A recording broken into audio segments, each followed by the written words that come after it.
Okay. Getting this going. If there's any background noise picking up, on my end, then won't be too much of a big deal. You can't see me. I think it's appropriate. Hey, Antonio. Let me see if I can. All right. Welcome to Sea Monster Live, and bringing on our first guest. We've got the Zim of the Zilla. I fucking hate this movie. I kind of want to laugh at its absurdity, but this film physically angers me probably more than Adam Does Movies or what was their fucking name? Something Awful Productions. Or whatever that stupid ass video it was that they did. I'm sorry. The thing is that this film probably physically angers me more than Godzilla 98 for anyone who knows me. Wow. Holy goddamn. we're not even only a minute into the stream. We're already Godzilla 98 makes me upset as a Godzilla fan. This film just makes me angry as a person. I could not give a single myopic fuck about any of these people in this movie. I cannot care for their problems. I hate the main protagonist. What makes up this invisible man is so mundane, but also ridiculous. And all the actions, the themes, I couldn't care less. I'm sorry. And the fact that all this is just a hijack a universal monster so that it can be appealed to general audience makes me wish that maybe not enough of Hollywood has burned. Oh God! Oh my Lord! Oh. Yeah, when I told you that I physically was gonna be angry when we were gonna talk about this movie, I was not kidding. Zim's ready to stake this movie. Yeah, Minecraft world. I think another thing I could say is how's that sequel going, you stupid fuck? Oh wait, I forgot. You're ruining another famous Universal monster with the Wolfman. So far I guess the early reviews come out for that Wolfman movie. It's so far not the best reception. So yeah, I guess whatever lightning you could say this movie may have caught in a bottle, probably not. Doesn't seem to be the same, but who knows? Well, because I think honestly, The Invisible Man is such an easier film to do in terms of making it scary by doing as little as possible to allow the viewer to fill in the gaps. But with the Wolfman, you actually have to do a little bit more to make it interesting and scary. Yeah. Looks like someone else is on the back as well. Yeah, it's a Hoshi 0071, also known as Antonio, who's a freak, who's pretty much a regular on my streams. Let me get him on here. Hello. All right. Hello. Can you guys hear me? Yeah, I can hear you. Yeah. Oh my God! Holy crap! This is the first time I'm ever in a live stream. I cannot believe it. Hi, how are y'all doing? I'm doing good. Pretty good. Yeah. I mean, wow! This is insane to me. This is probably one of the few times where this is the first time I'm speaking to not just any fan, but the fans of the Godzilla community. I mean, I am very, very honored to be a part of the community, guys. I'm very thankful to that. You flatter me. Yeah, it's good to have you. I appreciate. I think you give me too much credit, but saying that does actually bring me a little bit out of my fury at this film. So for that, I have to say I appreciate it. Guys, Sea Monster Live, have you seen the fan arts I sent to you? If you want to say something about it. I've been seeing some things about it. I haven't really spent a whole lot of time looking at them, but but they're definitely they're pretty neat for sure. Do you want to ask me about my hypothetical Monster vs. Godzilla movie? If you want to ask. I don't really have any questions out the top of my head right this second. But it is but yeah, I do like the concept of as far as like Godzilla Omen of Flames. Yes, it is Yeah, it's basically my third. It's basically how I imagine the third Godzilla movie to be, like in the monsters. If you want to know.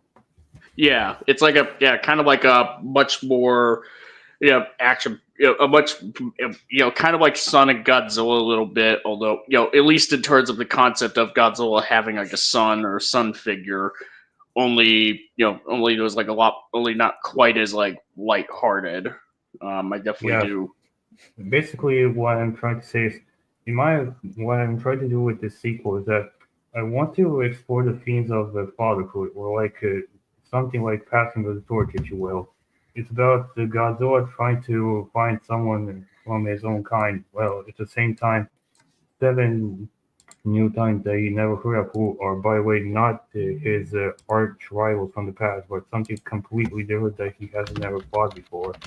They're basically created, or in this case, they're basically designed to basically not only beat him, but also kill him and destroy everything that he stands for once and for all. That's basically my concept for these seven titans, who are titled the Omen. That's why Omen of Flame is in the title. Nice. Yeah, good. As for Yeah, you, Gonzalo, do you have any thoughts on this hypothetical third movie? Did you put it in like my Discord by any chance? No, I don't have your Discord. I'm terribly sorry for it. That's no problem. What you can do is I have a link to it in all my videos. So if you join there, and you can post it in the what's it called? The Art General or Art Brainstorming, any of those in the server, I think a lot of people would enjoy, because we always like seeing what other people like to talk about when it comes to their interpretations of Godzilla. Oh yeah, I forgot to mention. I basically made a fan art of what would a Studio Trigger version of Godzilla would be like on cool. Twitter. You can find it if you will. Yeah, And I also tag me on it too. And also, I basically made my own like fan art slash fan like interpretation of what my fan version of Ghidorah and fan version of Godzilla, if they first met each other, how would their interactions would be like? Like Ghidorah is like this whole high, mighty, elvish abomination of a deity, while Godzilla is like this type of no nonsense tough guy who really does not care about what he thinks about him. Cool. Yeah, no, definitely send it to me. I would love to give my thoughts. Okay, cool. Yeah. So, yeah. Do you have any thoughts if you want to ask me about anything if you want to? I'd probably want to read it and like look at it first before I give like any thoughts. That's how I usually like to review things. Okay. Look, guys, if you don't have to be angry, but I'm not gonna be here for a while because right now it's gonna be like 1 a.m. in my place because it's now midnight, so I'm not gonna be here for a while. But I know if you want to, that's okay. If you want me to leave, if you want to. Oh no, what's it called? If you want to stay as long as you want and bounce when you need to. Yeah. I'm saying this because I know this live stream is a discussion about the Invisible Man, which, if you please don't be mad, but I haven't watched the movie because I was trying to figure out slash buy the new microphone and slash headphones, so that's why I didn't have much time for it. I deeply, deeply apologize. Oh, trust me, I'll tell you this much: you okay. you are doing yourself a service by not watching this movie. It's no big deal, man. You can Also, guys, if you want to know, as for my history with the Invisible Man, I have little to nothing. The only universal monsters I know of are like Dracula, Wolfman, Frankenstein, Mummy, and maybe at some point Frankenstein Bride or something. Otherwise, I have little to nothing about the Invisible Man. Yeah, no, don't worry about it, my dude. So, yeah. Do you guys want to ask me about my history with Godzilla and how I became an artist, if you want to know? Probably. Well, I mean, I kind of want to would want to have the stream be like about the name discussion of the name here, Okay, but that's perfectly fine. yeah. Man, no, definitely. Obviously, I'm going to do more pitch streams in the future, so if like it'd be appropriate for one of those streams, I'd love to have you on to discuss that. I can do an impersonation of Godzilla if you want to. Good, thanks. Okay, here we go.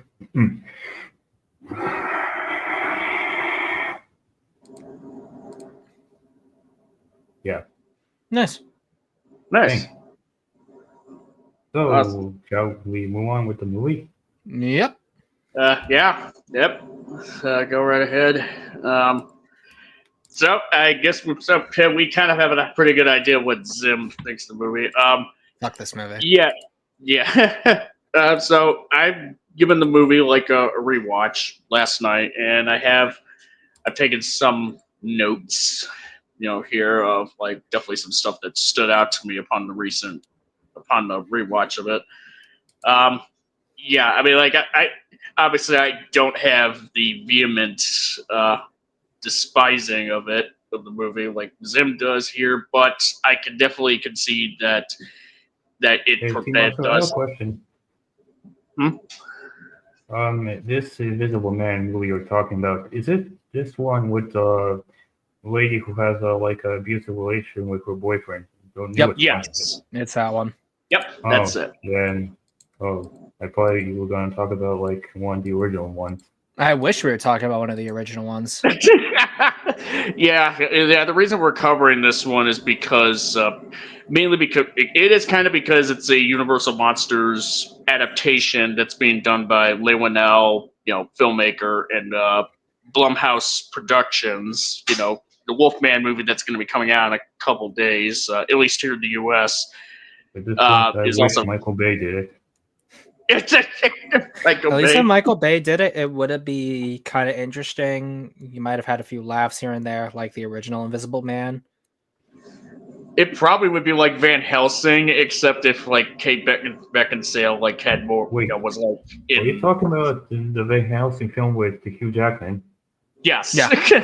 Yeah, it'd be kind of like. I forgot to mention, but the Van Helsing 2004 version with Hugh Jackman, the version with the Wolfman version, it's in my opinion probably my personal favorite take on the werewolf form in general. I like how it's bulky, how it's ferocious, and just how aggressive it looks. If you know what I mean. Mm-hmm. Yeah. Yeah, I'm more of a 2010 Wolfman guy, but American At least it's Werewolf better appears than in the London Twilight for version. me. Yeah. But let's begin with the start of this movie, which involves what's her name again? Cecilia. Yeah, Cecilia. Leaving the house of this dude, who's essentially like Bruce Wayne, essentially, because this dude is this genius in optical technology and has all of this array around his house. And she's able to use, I think it's diazepam, to drug him so he like essentially is knocked out. Yeah. And she is able to escape, but she has like the car alarm scare. Later on, she has to like jump over the I was about to say the fence, but essentially his wall to his like mansion estate thing for her sister to come and pick her up before he somehow knows where she is and is able to like chase her down. I assume like he's able to know how like where she was because of the surveillance system around his house, but somehow is able to catch up to her within this time, despite him, I assume, being drugged. I'm not sure for how long that drug would have lasted on him. Busts through her window and is what's it called? Is like before they make their escape. Yeah, I would say. Well, first of all, like she cut all the she pretty much turned off all the security cameras except for the one in the bedroom. So that's kind of a start. The thing is that like she might have been able to do that, but like with the extra security he has, I wouldn't be surprised if there was something else that he like was able to. He knew something else, or like he had planned like for his like the drugs that he had. Well, for what we see in the film, she pretty much X's out on the security cam feeds on the computer. Can I say something? What? Look, I probably am going to leave the stream a lot sooner than you think. I had to go to bed. I deeply apologize, but I'm really tired, so it's okay if I don't have to make a drama, if you will. It's okay. Don't worry. That's okay. No, it's all right. I mean, if you can at least tell me when the next live stream is. But please don't let it be somewhere in midnight. I'm begging you, please. Yeah, I mean, I kind of try to. So, where do you live? Just well, I mean, if you see my comments, I live in Croatia, if you will. Okay. I'll try to I try to have these streams like start as early as possible, to kind of accommodate for as many people as possible, like as early as possible in the day on my side of the planet. But this time it's just that in this instance it's it's kind of I haven't really been able to slot this stream in until later in the evening for my end. So, but yeah, I will definitely let you know. Mm-hmm. Okay. If you want to know what my recommendations are for like something that Minecraft Will does in his live streams, to any of you people, read here's the manga edition. Read Berserk, read Vagabond, read Vinland Saga, read Dragon Ball, read One Piece, read My Hero Academia, the movie edition, read Godzilla -1, read Slumdog Millionaire, read Gladiator, read Spider-Man 1 and 2, watch How to Train Your Dragon, and watch Avengers, and I don't know, watch Transformers 1. It's peak fiction and Sonic 3. Awesome. Okay. Oh yeah. Speaking of Sonic 3, Linzel, have you seen Sonic 3? I have not yet. No. Oh. Have you at least seen Transformers 1? I have. Back in the day. It's been a long time since I've seen it though. Man, Megatron is really basically Kratos in that movie. It's almost uncanny. Oh, I think you mean. Do you mean like the new animated Transformers 1, or are you talking about 2007 Transformers? Okay, the new one. Oh, I haven't seen the new one. I thought you were talking about the Bay one. No. So yeah, I hope you guys have a wonderful time, and see you in the next live stream. Peace. All right, awesome. Thank you for coming on, buddy. Bye. Till we meet again. We meet again. We're too. But yeah, so that's the other thing is that if she cut all of his security, then him finding her is even crazier.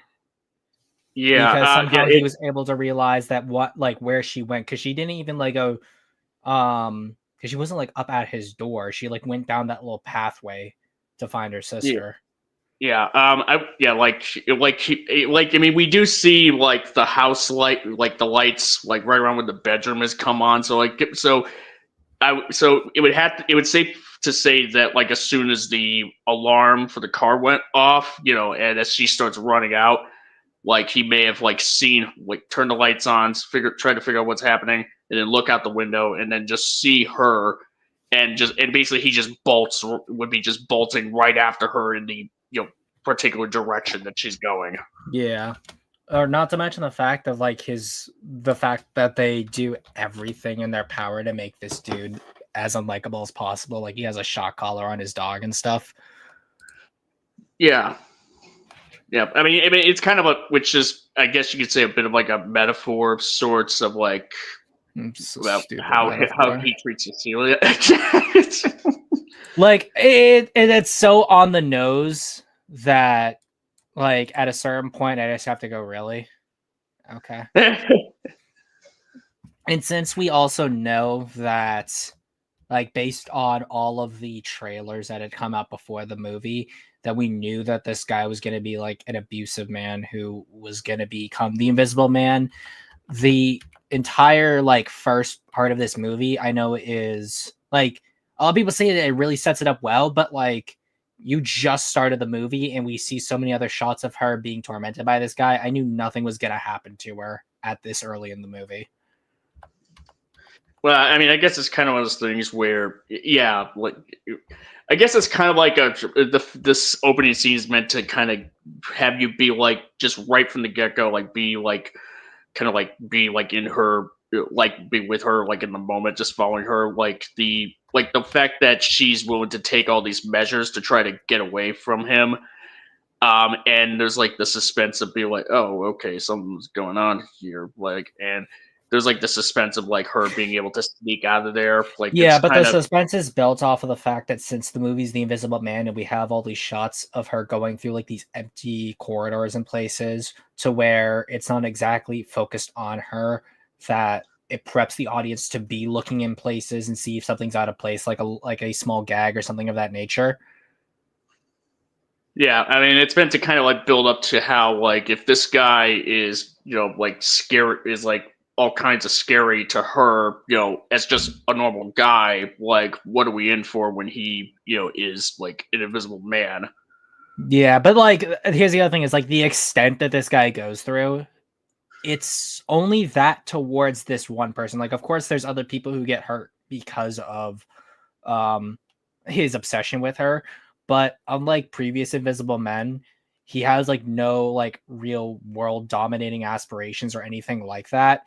It's more just his weird controlling obsession with this one woman. So yeah, like at least with like the other Invisible Men, it's like, oh, like the dude kind of wants to take over the world because of like the drug turning him insane, and like there's some tragedy that underlies him, like the other Universal monsters to some degree. At least with like Frankenstein, the Wolfman, or Creature from the Black Lagoon. With this, like it's closer to something like Dracula, where Dracula is like this undead evil creature, but instead it's just some rich a-hole, which like I don't know, like when all you hear in the news is like, oh, rich people bad, yada yada yada, it just loses all of the impact for me as to like thinking that this character is in any way, shape, or form something I should genuinely fear. Do you think it's just kind of because like the meta just maybe kind of bleeding in a bit to like your perspective about like your kind of like your feelings about the character really? Is it just, or is it? I think it's a mixture. It's a mixture of both the presentation, but also the character as a whole. Like, here's the thing. I can't believe I have to do this, but at least with Godzilla 98, for example, everyone famously knows how much I don't like that movie. At least when you first see a Godzilla attack, bereft of the context of why Godzilla is acting the way that it's acting in this movie, it appears far more within line of what a Godzilla should be. And it's only until you get later context in the film that you understand, oh, the only reason why Godzilla's attacking that boat is because it's looking for food. And in the like trailers, you don't really have the impression that this Godzilla is just going to be a big animal. Like the trailers built it up more as a like classic Roland Emmerich disaster film. Right. Whereas with The Invisible Man, everything else already points to what everything I should know about this film. Right. Yeah. Well, I would say where am I going with this? Shit. I have a train of thought. Would you permit? Like, yeah, I could definitely agree that this take of The Invisible Man, Adrian Griffin, is definitely not as like nuanced of a take of The Invisible Man as what we see in the Claude Rains version. As an example, where even though he does end up where he didn't start, where the Invisible Man in that movie didn't start out as evil, but he was like, but he flew too close to the sun, as you will, with his experiments, and then he pretty much ended up paying for it and going insane, and then starts going on a mad spree, pretty much, for power. But even then, like at the very least, he was doing it because he wanted to prove himself, something to prove. So like there's hubris in that, but like another thing too is that there's also the Hollow Man from 2000, where Sebastian Cain from that film, he had like possessive weird qualities about him, and it's because of the use of the invisibility serum that causes like his psyche to essentially break, and he becomes the more villainous character that we see. And he, as a result, has a more interesting and terrifying presence than the Invisible Man from this movie, because the dude's rich, he has everything that he wants, and essentially the only reason why he's so possessive and terrible to this one woman is, as they essentially say in the movie, that like, oh, she didn't need him, and because of that, like, it frightened him, or like he just couldn't take it, and things like that. And I'm like, yeah, it's kind of like, yeah, like the fact, like he pretty much wanted to. It's sort of like a way of him trying to prove like how much more powerful he is over her. yeah, like what? Like the fact, like her leaving him was sort of like was sort of like taking away control from him, and basically like even the last scene of the movie. I mean, I know we're kind of jumping a bit ahead, but like there's definitely like ticks that he displays in that scene where she's like kind of taking control of the conversation regarding their child that's about to be born. And he's, obviously you can tell he's being very tested. I probably fucked up that word in the grammar. We're very testy? tested. Yeah, testy. Yeah. Yeah. We can probably get to the subplot about the kid later on, or like my feelings about the ending where Cecilia just becomes just as much of a monster as he is. And I'm sorry if that offends anyone, but that's kind of true. She does. I think it's just, spoilers. I don't care about spoiling this trash movie. She ends up killing him by the end of the movie, and she kills him in the same way that he killed her sister. I'm like, call her revenge or whatever, but like, it's not even like he's a literal monster.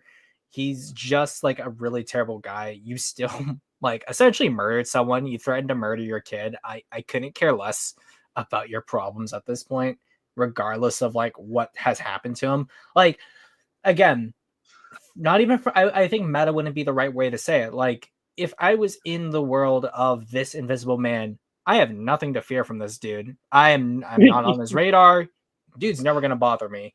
I'm not like, even if I was like someone having to deal with like Cecilia and all her poor decisions, like, at least probably I'm gonna get knocked out. I might get killed, but like, there's no like actual existential fear that comes from this guy. It's literally just a dude with some high tech.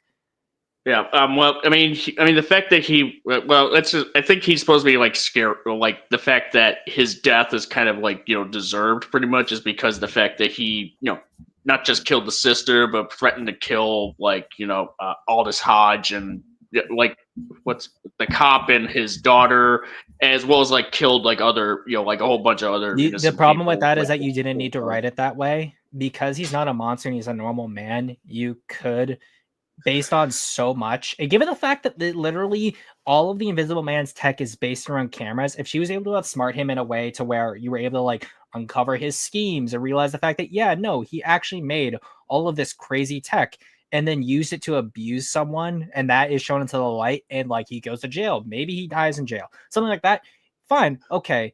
But essentially you just do exactly what he does, which is use this tech to then exact your own justice and essentially be above the law, which essentially her killing him was what was supposed to set up that Invisible Man, or essentially Invisible Woman 2 sequel, which hasn't happened, thank God.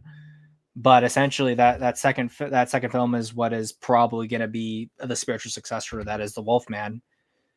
Like, again, no, if you, it's funny that you say that, but no, don't love the movie. But if I can literally make a better case for 98, and I have a exceptionally famous hatred for that film and how much it ruins a character, then it would show just how much I despise this movie.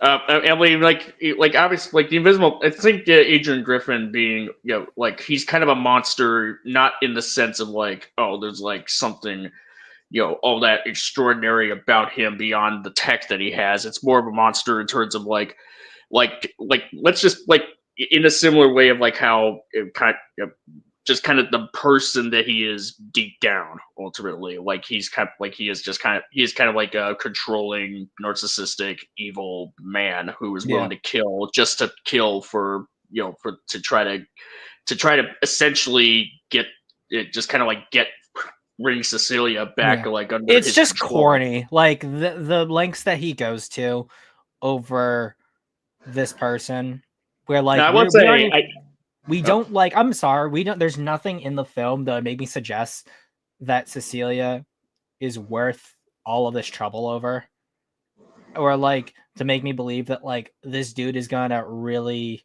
go in and like focus his sociopathy on this one person. I don't believe it for a second. Well, I mean, I guess it's like the fact that she was the one that got away. Like she was the one who just said enough, took control of her situation, her own situation, and escaped him. Like that's so then like he just like decides to essentially go through the rigmarole of like doing all of this. Now, I will like, say there's so many other controlling things that he could do that I was like, okay, yeah. And again, like if that is the point, then I'm like, yeah, then it's literally just this person's problem. There's nothing for me to fear. I'm never going to be in a situation for him for like something like that to affect me in that way. Like it's not a relatable fear at all. Well, it's kind of more. Yeah, I mean, I get that. It's kind of more just like like I guess it would have to be up to the film then to be scared for Cecilia ultimately. Like not so much like be afraid of the guy himself, but rather like what he's gonna do in the film to get her back. What lengths is he willing to take? Like what kind of like evil is he willing to inflict onto everyone in her life to get because her. Like one of the good examples I can think of is the fact was when he hits Sydney, and for some reason Sydney like blames Cecilia for it, even though she's a young kid, I'd have to really try. Well, she's not even that young. She's not that young. But for some reason she really thinks that Cecilia from that prone position was able to hit her. Yeah.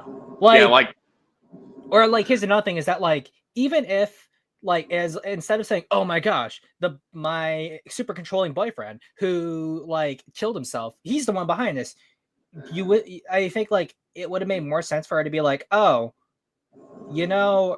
my ex who was really controlling killed himself. Now I'm getting this weird settlement from him. Nothing adds up. I think there's something having to do with his brother, which is like a twist when you realize the fact that there was two of them, and essentially it was his brother using Adrian using his brother essentially as another invisible man to torment her.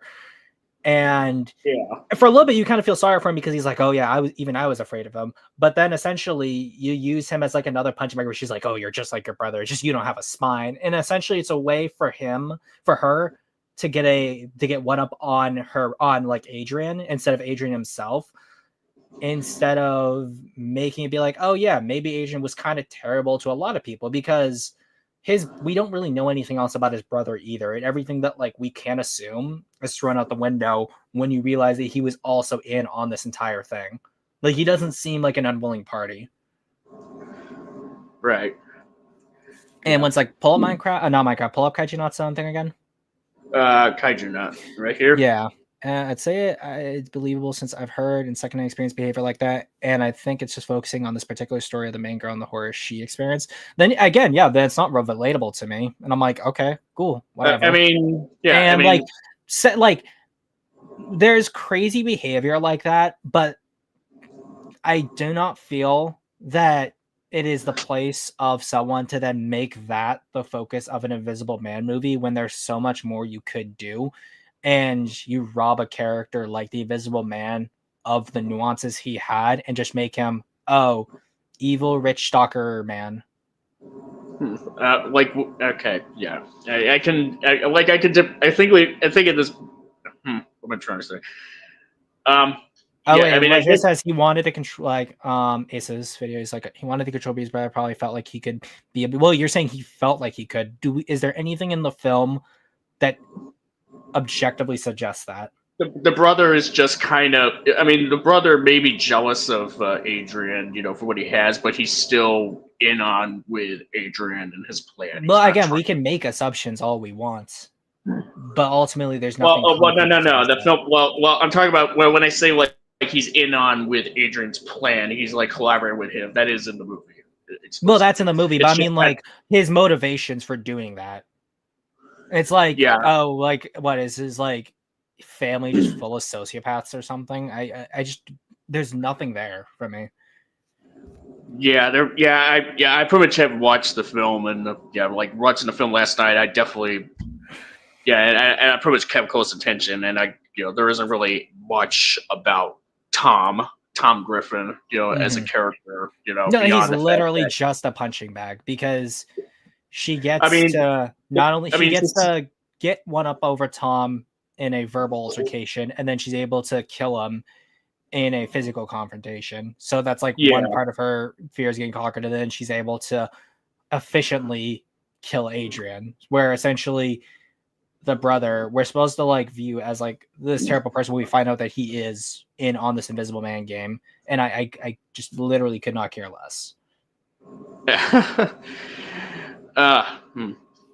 Yeah, I mean, I mean, would you pretty much safe to say that that's Griffin, that this particular iteration of Griffin, like, it is a very like definitely at the very least like a loose interpretation of like the Invisible Man archetype, aside, given the fact that the most that they have in common with each other is really because they have a means of invisibility to have like some to kind of like have some means to like essentially like move things forward, for their goal, to like achieve their goals. He is he is the 98 of Invisible Men.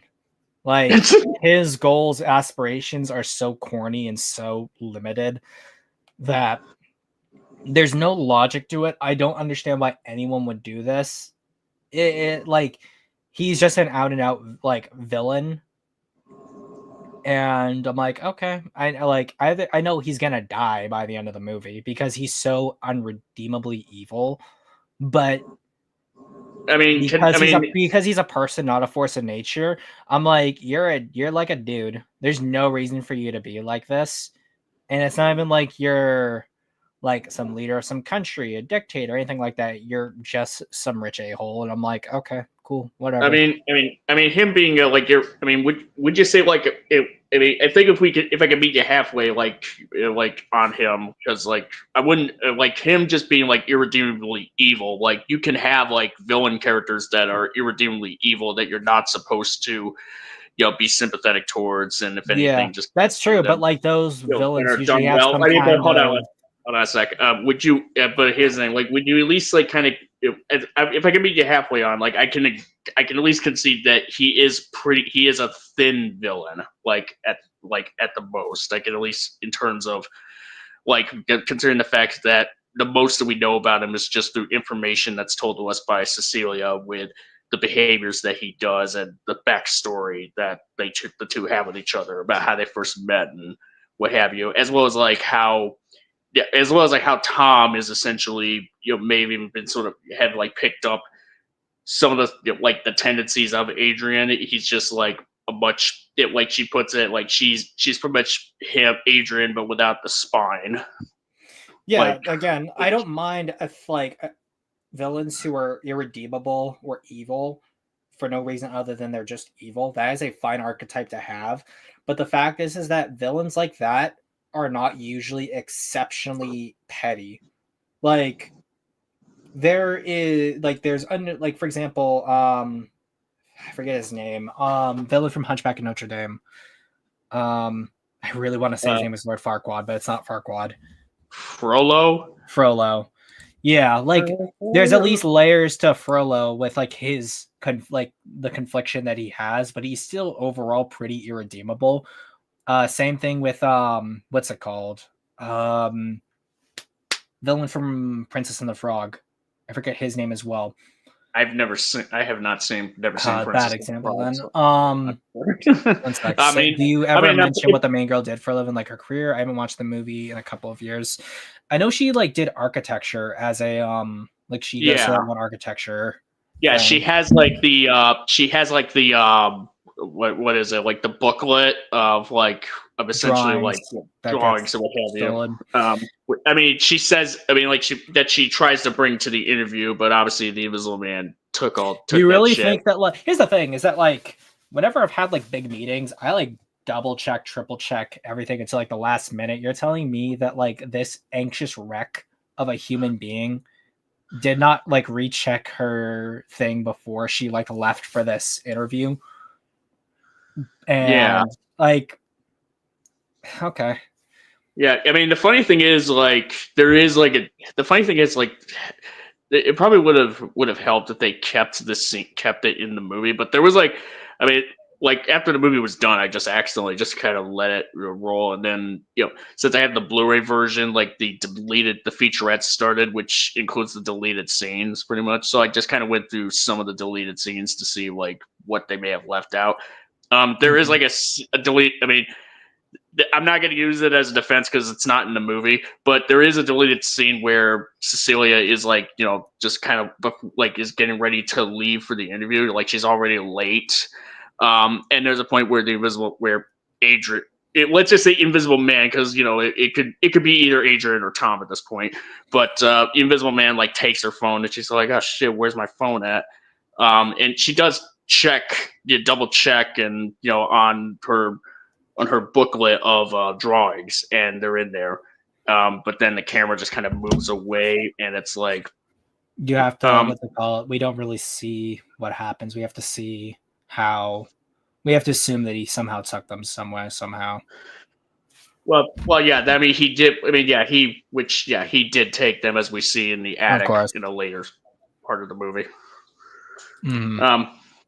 But I mean, yeah, I could definitely say there's definitely like, as far as like some of the logistics of his plan and how Cecilia kind of goes about like trying to convince everybody about what is happening, or trying to get them to at least try to get them to believe her somewhat, is definitely on shaky ground when she literally did the worst thing possible. She's like, you know what? Maybe it's like his company or his brother messing with me. No, my ex, who everyone is convinced killed himself, is definitely not dead and is trying to mess with me, guys. Please believe me. Please believe me. Yeah. Well, here's the thing.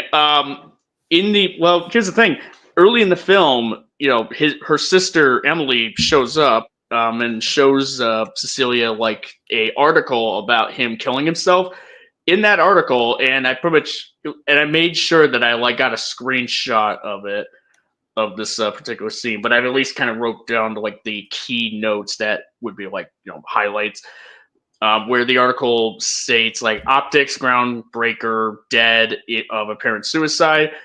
There's one paragraph that reads Griffin, and I quote, "Griffin's background in optics came when he devised technology which calibrated multi-cameras based on refractive projection and ray tracing."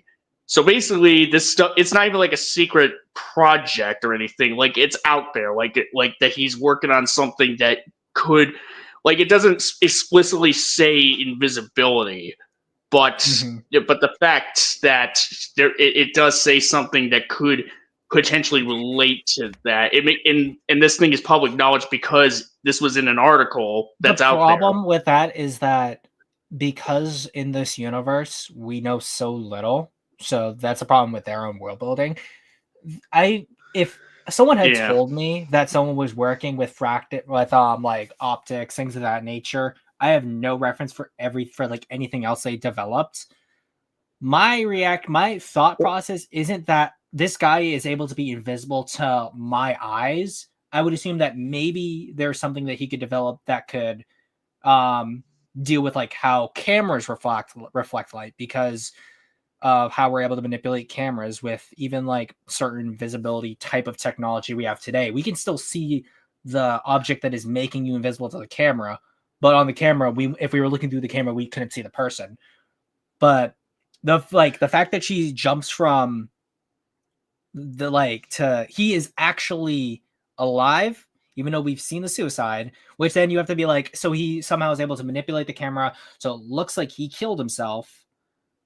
And then also that explains when he's like, I guess we could say that Tom's thing about the ashes was fake, I guess. But then there's also the pictures of the crime scene, which then the question arises, like, I forget who was it that like that body was anyway then. I mean, it would have to be Adrian because he's just plain dead. Yeah, but then you have to get through the logistics of they would have brought him to like a coroner's office. So unless like he was able to be appear clinically dead to public doctors long enough for his brother to pick him up, or for his brother to be like, oh yeah, let's totally cremate him. He was somehow able to fake his death that long from public eyes. That is insane.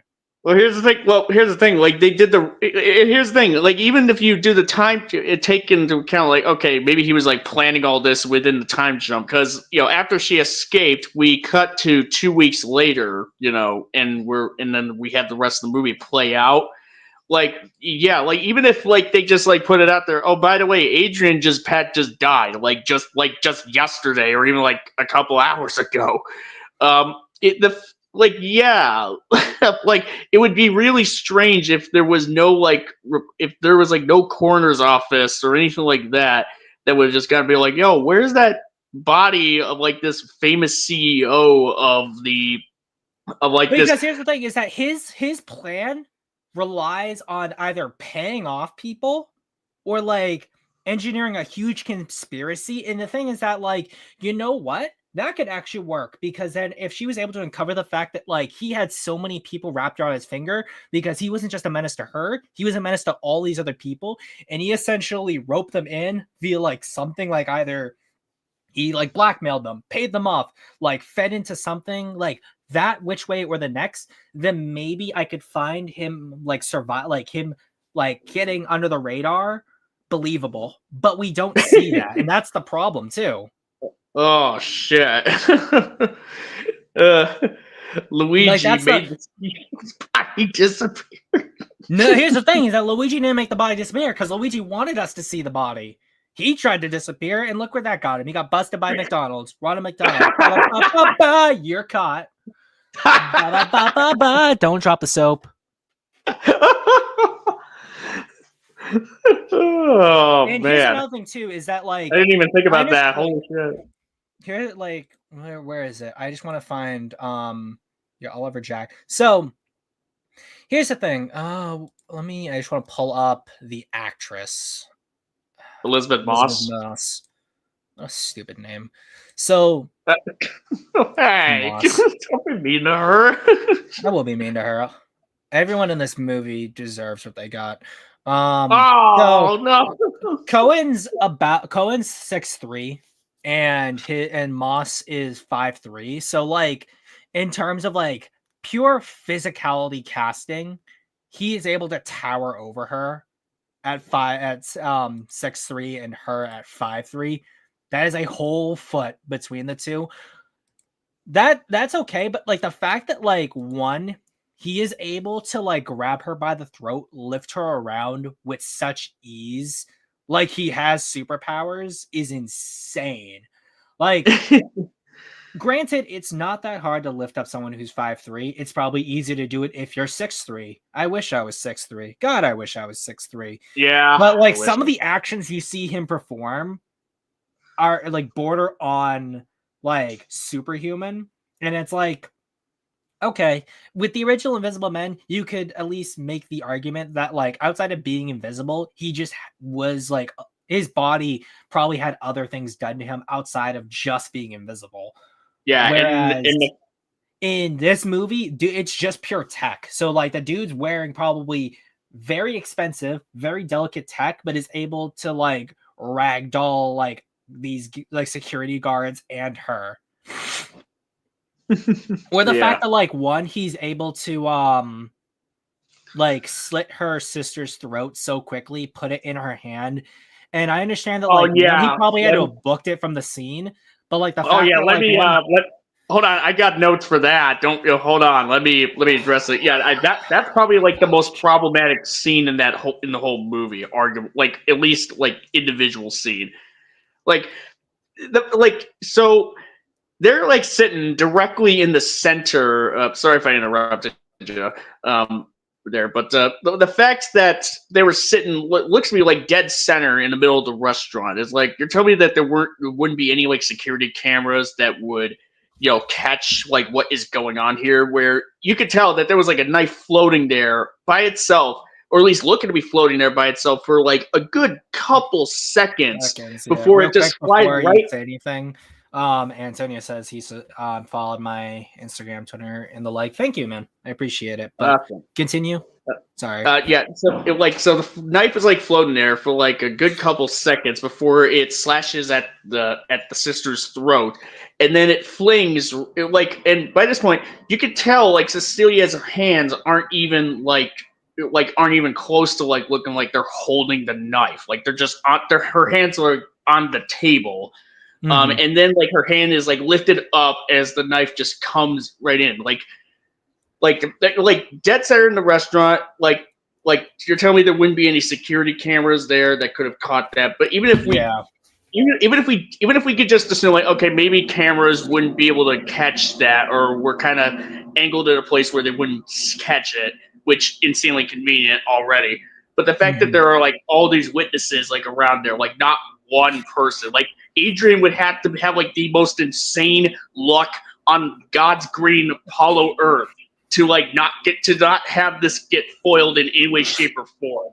No, like here's the thing: is that like I could see him getting in, him just walking behind some guests walking in. Oh, the doors open a little longer, sure, or like maybe using a backdoor entrance, like doors open a little longer while someone goes out. Fine. No, I'm not worried. No, the issue isn't how he's able to get in. The issue is like how he's able to orchestrate the sister's death, like to make it look like Cecilia murdered her. Here's the thing: I can make the argument and like that overall, like a few people, like maybe 5 or 6 people being like, yeah, the knife looked like it was floating for a second and then it just appeared in her hand and her sister was dead. Like if you were just dealing with average police that like in a normal world, it could have been like the police would probably chalk that up to, oh, like she slashed her sister's throat so quickly it looked like the knife was floating there for a second. Cool. I bet like most people outside of like a few witnesses saying that, you're gonna have probably a few other witnesses being like, oh, like it happened so quickly. I saw the knife in her hand and the sister's throat slit. That's like what I could understand. That like makes sense. But if for some reason a murder in a restaurant happens and the police aren't able to like look at the footage again, and like maybe if there was something thrown in like, well, like, oh, cameras were like you couldn't see cameras at this point in the restaurant, so we don't know. Or even if like you're to be like, oh, camera's grainy, all it looks like is a knife going in and then it appears in your hand. What are we supposed to make of this? And like at that point he has checkmated her, because like she can't, like she does eventually be like, oh, it's my ex-boyfriend and man, he's alive and he didn't kill himself and he killed him. Like essentially she does the Adam Does Movies Nosferatu shuffle to like blame her dead controlling ex-boyfriend in this, when like honestly if she just broken out and like been like, I don't know, like it just pled insanity, then maybe that would come off as more believable, because then the like police are like, well, this is all kind of weird, we got weird reports, camera's weird, let's do some investigation into this. So and then like also being like, well, or like something to the effect of, oh yeah, my ex-boyfriend, he was really big into like optics, and for some reason after everything that happened he signed he like was past giving me all this money as long as I didn't do this or that. And then for some reason I'm doing this. I feel like there's something going on here. If she just played it fine, then she probably honestly could have, like the police could have helped her solve this issue. But because it has to play in this theme of like paranoia or being alone and like a controlling ex doing all these or things gaslighting. Yeah, gaslighting. But it's done in like this fantasy BS concept. You're like, it stretches plausibility at that point. And it wouldn't stretch plausibility at that point had the writer actually done the legwork to account for those possibilities. And that's why world building is important whenever you introduce a sci-fi concept or a fantasy concept of any kind into the normal world. Yeah. Yeah, so yeah, I can definitely say that. Like there are like Cecilia pretty much like even though like I can definitely say like her like the fact that she is like just that paranoid out of her wits. But even if I were to of her evil ex-boyfriend like coming for her in some way, shape, or form, like somehow faking his suicide and finding some and considering he's this tech genius in optics, like he was able to develop his technology to such an advanced degree, within the span of time, between when she escaped and when the announcement comes out as this fake suicide, like she would just kind of just be like okay, no, he something is going on here, he's doing this, and she's like ultimately just be like she figures like just saying like going like for example like going to Tom and just being like, look, I'm on to you, tell Adrian to stop this shit. um it would obviously not be that smart of a move. Sure. No, But like yeah, she there are doesn't have to go times where directly to like facing off hold against on, him. hold on a sec. But yeah, there comes a point where when she starts to seem like, okay, something's going on here, but nobody's like like Adrian or whoever it is fucking with me, is fucking up my life, but nobody who's like supposed to be on my side is believing me. Maybe I should not come up as it should be. Like maybe I should come up with a different tact to be like, look, I really don't know what's going on here, like as opposed to just trying to jump to these conclusions, even though she would kind of more or less have some understanding of like how he may be accomplishing this to some degree, considering the fact that she's lived with him for long enough and knows like what kind of work he deals in, considering the fact that she's able to access the basement at the beginning of the movie that has all this, where you even see where like where he's building like the suit. Like there's like a section, there's like a table where there's like a little where there's like an arm piece, like prop, and it has like that tech going on. So The he's like problem with working that on this too shit. is that like if I was to tell you right now that there's an invisible person messing with me, and you knew that I knew someone who dealt with this kind of tech, like dealt with like not fiber optics, just optics in general, or messing with cameras. Yeah. Like how much of a stretch would you think it would have to be for you to believe me if I said that there is like someone who is supposed to be dead, isn't dead, and is using the tech that they made when they were supposedly alive to make themselves invisible completely to the naked eye, and is now using it to mess with me in particular? Like, even as friends, that's kind of a stretch. Like, I'd have to pull up, like, incredible claims require incredible evidence. Yeah. So, yeah. Incredible claims require credible evidence. Yeah. Which, like, well, here's the thing. In her case, she pretty much already has that. Like when she goes back there later, it just makes me wonder, like, why didn't she just like try to find a way to no.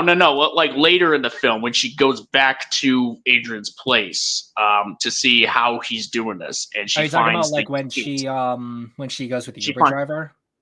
Yeah, when she goes with the Uber driver and when she finds the suit, like why didn't she think to like try to get some kind of bag or something? Like there would have to be some kind of bag for her to get there and take the suit and then just run and just like get out of there. And, well, because remember she did have the what's it called? Because it's right after the first like attack that she has. Where she faces off against him, and then she runs out and then goes to the mansion there. So in that case, she's like running off right after she was assaulted, so she wouldn't necessarily have the resources to go and like grab something from the suit, because then that's right after is when she gets attacked again, and then her sister dies. So like I can understand her not having the resources to acquire anything from the suit, but like she couldn't have been like, hey, can I get your phone? Like, actually, the other thing that's worse is that if I remember correctly, yeah, she did have she has the phone to get the Uber, but for some reason decides not to snap any pictures of what she's seeing and present it to the police. Yeah, that's another problem here. Oh yeah, that's right. She could have just used her phone and just be like, it's like, yo, this is Cecilia, world star. So okay, so don't worry about but here's the thing, I have proof. It's like, yeah, like here's the thing is that like I can so I know some people are probably like, well, she was frantic. She just dealt with an irrational event. Her boyfriend who's been abusive isn't dead. He's actually attacking her right now and he's trying to ruin her life. Of course, like if you were in that situation, you'd be irrational too. Like if I somehow for some reason decided, you know what, I'm not gonna go to their house because there's like a secret there that I'm missing, I would probably be in the mindset, oh, maybe I should take some pictures. Like maybe not live stream it. Like I guess like Instagram live probably, but then you'd have to make sure you archive it all properly. But like having pictures escaping ASAP and just going to the police and being like, my ex has this. I have been experiencing these things. Like, can you please launch a investigation? Or even like, I want to file an anonymous tip. I believe that a CEO who claims to have killed himself, who is an expert in the manipulation of cameras, is using their technology to stalk unwitting people. Can you please investigate this house immediately? Yeah, she could have like there's so many ways to deal with this problem, but she doesn't. She could have, she could have done some recording when she's in the lab, when she's like in the basement, and then when she like presses the button that deactivates the cloaking mechanism for the suit, she just like, you get that shit on camera and you get it to police. Like, yeah. it's over. Like, oh. Here's the thing. It's not even like it's that urgent. There's like much of an urgency for her at that moment. Like, even though she is aware that there is an invisible man that's potentially following her, like, as far as she's concerned, like, she's gotten like enough of a head start away from him. Yeah. Before, and it's obviously true because like and she also doesn't know about the second one either. Yeah, she doesn't know. Well, no, she doesn't. Well, here's the thing. Her not knowing about the second one isn't relevant. The point is, I'll tell you. The reason why it's relevant is because hypothetically, if both brothers are in on this, if one of them is skulking around, he would probably be like, yo, she left. I have no clue where she's going. He literally with the resources that they have, they could have some random person following them. They could be hacking into cameras based on like his information. We don't know. Or he could be anywhere. He could even be back at the house for all she knows, and she could have ran into him. And that's the one that attacked her. We don't know. But like the thing. Well, here's the thing. Here's the thing. Why? Calm down. Easy. Calm down. Easy. Easy. Well, here's the thing. Like, she would have to have had like a decent head start because it's not like either of the brothers would have been able to sneak into that Uber car with her, without her noticing. But then, like, also, the Uber car driver would have had to have noticed her. Or especially like he would have even noticed like an invisible person like open his door and get in the car somehow.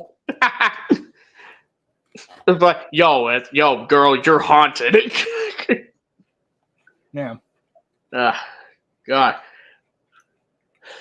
Oh boy. Yeah. You just want to talk about the baby subplot? Before we get into that, I mean, I know you kind of like started with like the opening scene, and we're kind of going all over the place. I mean, at this point, it's it's fine. It is. I do want to bring up like how so Adrian is totally fine with killing innocent people. And that includes security guards and policemen, like the ones that we see him like body essentially in that one scene in the hallway. He lets one here's the thing. There's even like a moment where he points a gun at a cop, and he's all like bang, just to fuck with him. and then he just shoots him dead, right, as he's walking away.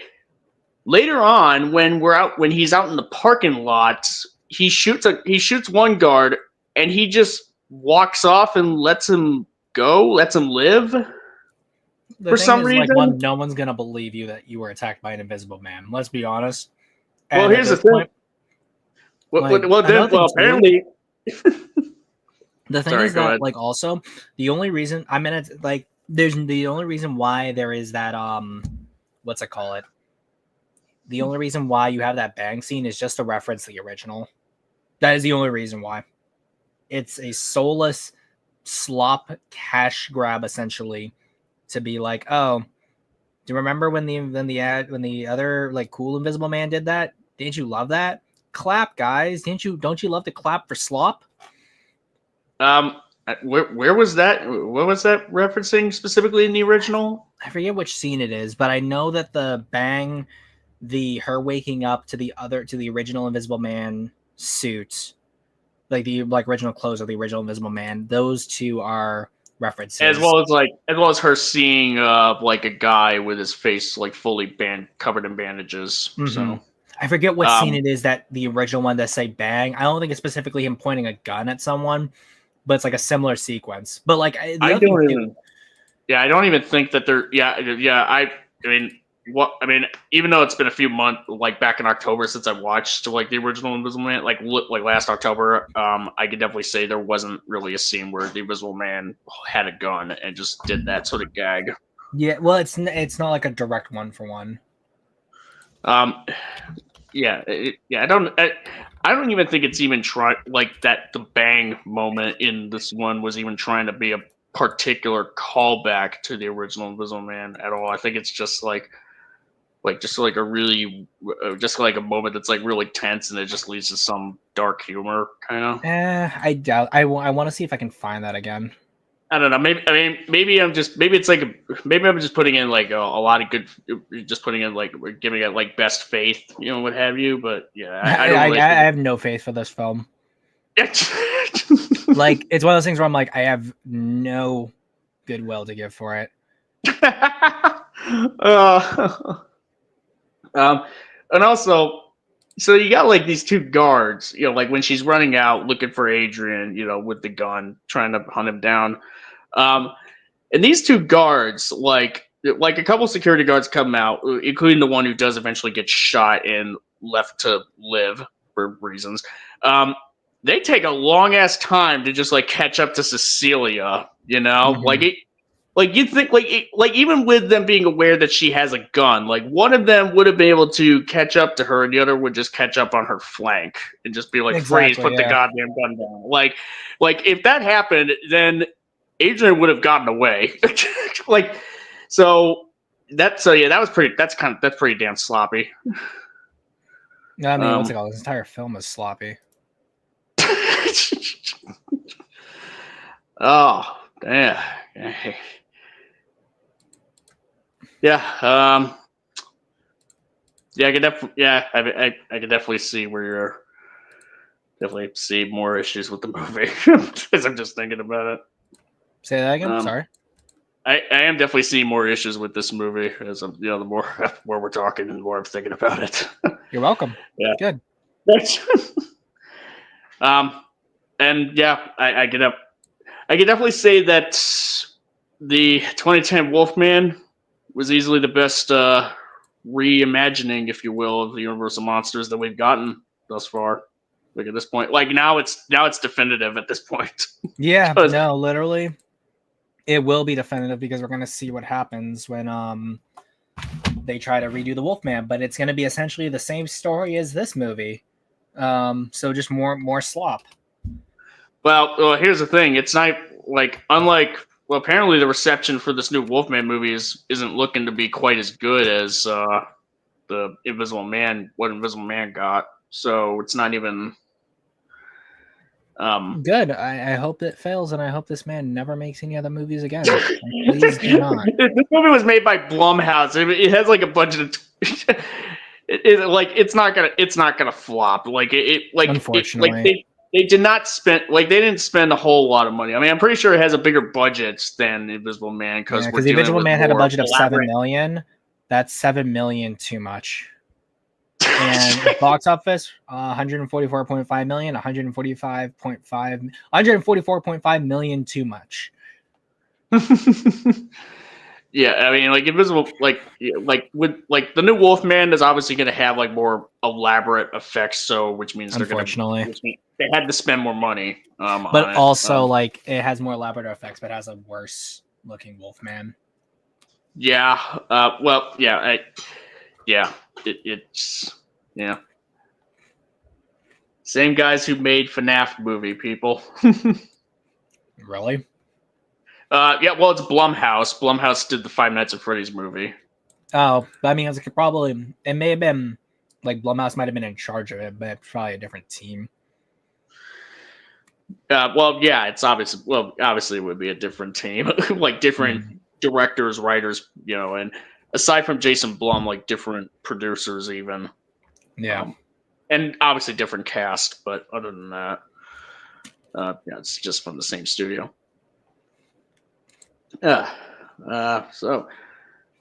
Okay, so I guess we'll just kind of jump into the pregnancy subplot, I suppose. Yeah, where it's oh, he tried to trap me with a baby, and then you realize that she was taking birth control, but he outsmarted her because he is the smart evil man, and she's the poor innocent woman, and she's actually the pregnant, and then you know what she does to try to get him to do something? Oh, I'm gonna threaten to kill my child. I'm gonna bet you, if they actually did do an Invisible Man sequel with her as an invisible woman, she probably killed that kid. I'm gonna be honest with you, because she's a sociopath by the end of this movie.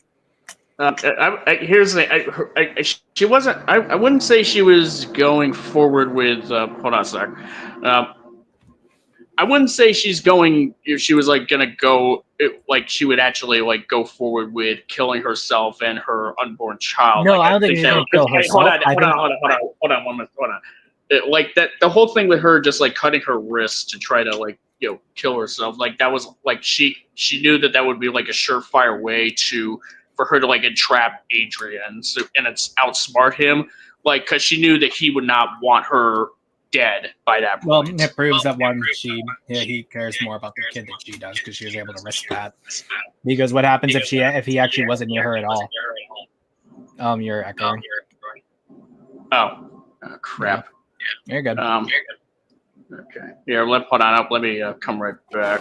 I'll have to X out and be right back. So let me refresh. It's my stream now, guys.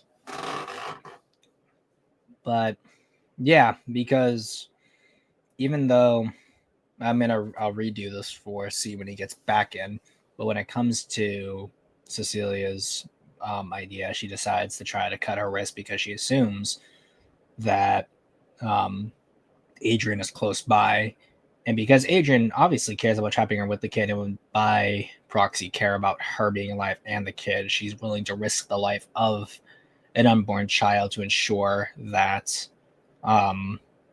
she was able to find wherever he was.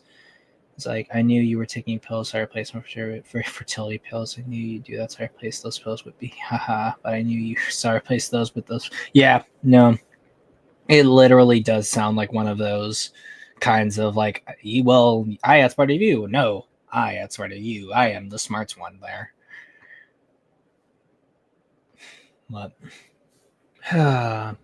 slop writing by slop directors for slop movies.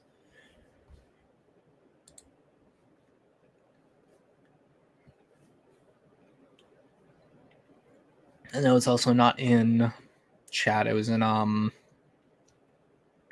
my Discord where Zeno was oh, the only good scene is the restaurant scene. No, there's nothing good about any of the scenes in this movie. And I guess what I also wanted to talk about when it came to the Wolfman not doing as well. So with the Invisible Man, because you're prepped for someone being invisible and therefore you're not going to be able to see the guy doing things on screen, your mind already expects to see things kind of go out of whack in odd places of a screen because it lets you know that the Invisible Man is there. And when nothing's there, it helps heighten the tension. So when something does happen, you're more prepped for it. Where with the Wolfman, you don't have that kind of luxury. Welcome back. Also, what's it called? You know what I just realized? What? I didn't get to make this joke yet. Oh, okay. You can't see me. My time is now. Da, da, da, da. Da, da, da, da. Adrian with a steel chair. RKO! Cecilia's back. What's this? What's this? RKO out of nowhere. You can't see me, see? You can't. What's a totally different wrestler, but look at you, Cecilia. I'm gonna hit you with the Nico knee breaker, brother. What's up? Yeah, sorry about that. Like someone was trying to call me, so I had to take it real quick. So what? So did I miss anything? I was just talking about like the fact that her plan to cut her wrist hinges on the fact that she has to know that Adrian is there. So she is willing to risk the life of herself and her child. And I'm more concerned about the child in this case to ensure that she's able to get Adrian, or at least know that he's there so that she can respond. And Asus also says in a comment, I did dislike the immediate ending. I get violence breeds violence, but it shows in that kind of victorious way. I feel was thematically kind of odd. Well, it's because she's conquering her fears. She's no longer controlled by him. So as a result, her violence is justified because of all the horrible things that he did. Don't be insensitive, okay? But yeah, the framing of it, like you said, is victorious. So I do think it is off, and why I do label her as a sociopath by the end of this movie. And why I was talking about the fact that she probably killed her kid by the end of the movie, or at least post the movie's like ending. So in universe, that's my headcanon, because considering how much she hates Adrian, I doubt she would want to have Adrian's kid, even if like the kid's obviously innocent. So yeah. Anything like at that point, that's me stretching, but like anything that makes me dislike this character even more, I'm completely fine with doing. Have I told anyone I hate this movie and I hate these characters? What? Yeah, no. Have I? I'm not sure if I made it clear that I hate this movie and I hate its characters. Also, I didn't realize this, but what's it called? I like since I never saw the series. Apparently, Elizabeth Moss is in the Hand Job's Tale.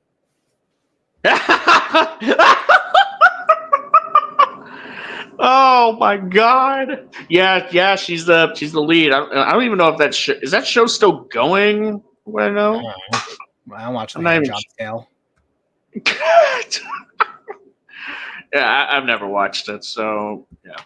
There's 5 seasons, 56 episodes, so apparently it's still going to present. So maybe there's other seasons in the waiting. But yeah, she's in the Hand Job's Tale, guys. Well, still is. I mean, the show was kind of like her breakthrough sort of thing. Like what kind of got her in the limelight. So yeah, I mean, she really knows how to method act, guys. She really, she really has that one archetype she sticks to, Yeah, I mean, whatever. I mean, here's the thing. Like, I definitely think. I mean, Elizabeth Moss still did a great job in the movie, pretty much. Like she in the movie. Well, I mean, what's it called? It's not that hard to mess up looking like a gibbering mess. So. And the thing is that anyone can really ham it up as because of this crazy circumstance. That's why anything that may appear over the top really just has to portray the just how deeply disturbed she is by this man. Also, one else weird too is that the only reason why she escapes her investigation into his estate house thing again is because because the dog barks at him, so the dog is able to put herself between her and him. And for some reason, after she left, he decided not to put an electric collar on the dog again. And had he done that, he probably would have been able to get to her in that moment. But, he's done when the plot needs him to be. You think we'll get a remake of Universal Monsters versus Films? Wait, Universal Monsters versus Film anytime soon? Probably not. Yeah, no, like the movies, they haven't really been like consistent hits as of late. Like, some say what you will about it. Invisible Man was, did well, but there's been a lot of other Universal Monsters films that did not do well, that were a lot more ambitious, like The Mummy 2017 or Renfield. Even though that movie had like a pretty modest budget, it still like failed miserably financially. And we'll see how this new Wolfman does going forward. But yeah, I mean, and Dracula Untold underperformed. Wow, Renfield's budget was $65 million. Oh, geez, I thought it was 50. No, even like 65 million for that movie. That is crazy. Yeah. Well, here's the thing. That's actually. I think literally the only reason why that film had such a high budget is probably because of all the actors that were in it. Like Nicolas Cage, Holt, Awkwafina, unfortunately. So like, what's it called? Renfield is like, it's a comedy. I'm not a big fan of comedies. And I don't know, anytime I see like a comedy on like any sci-fi or fantasy type of film, it just reeks of insincerity. And I'm like, I could not care less about it. Like, could it be interesting to explore Dracula, like Renfield as a character and like his insanity and what it is serving someone like Dracula? Sure, it would be really cool. In fact, like, even though he's not Renfield, we have the real estate guy in Nosferatu, and he's I could watch a film about him for like a long time. Just him, he's interesting, but no. Yeah. Yeah, right. Yeah, ironic because it's like Nicholas Hoult playing him. So, Dracula Untold. I would rather watch Dracula Untold than this fucking movie again. Oh my god, Lotero! That's did you hear that? Loud. No, did you hear that? I'm sorry. Like, Dracula Untold at least has feels more sincere of a film than this slop. Here's the real question. Do you think that The Mummy 2017 is more sincere than Invisible Man 2020? Like that's the real one. I mean, people like The Mummy 2017. The Mummy 2017 is has like a reputation, man. Like that movie is bad in so many ways, but yeah, I would say it's more sincere than this movie. Like, I would rather watch that movie than this again. The Mummy 2017 is bad, but it's not as offensively bad to me as this movie is. Yeah. Oh, I would Lord. I only barely would rather watch The Last Jedi above this movie.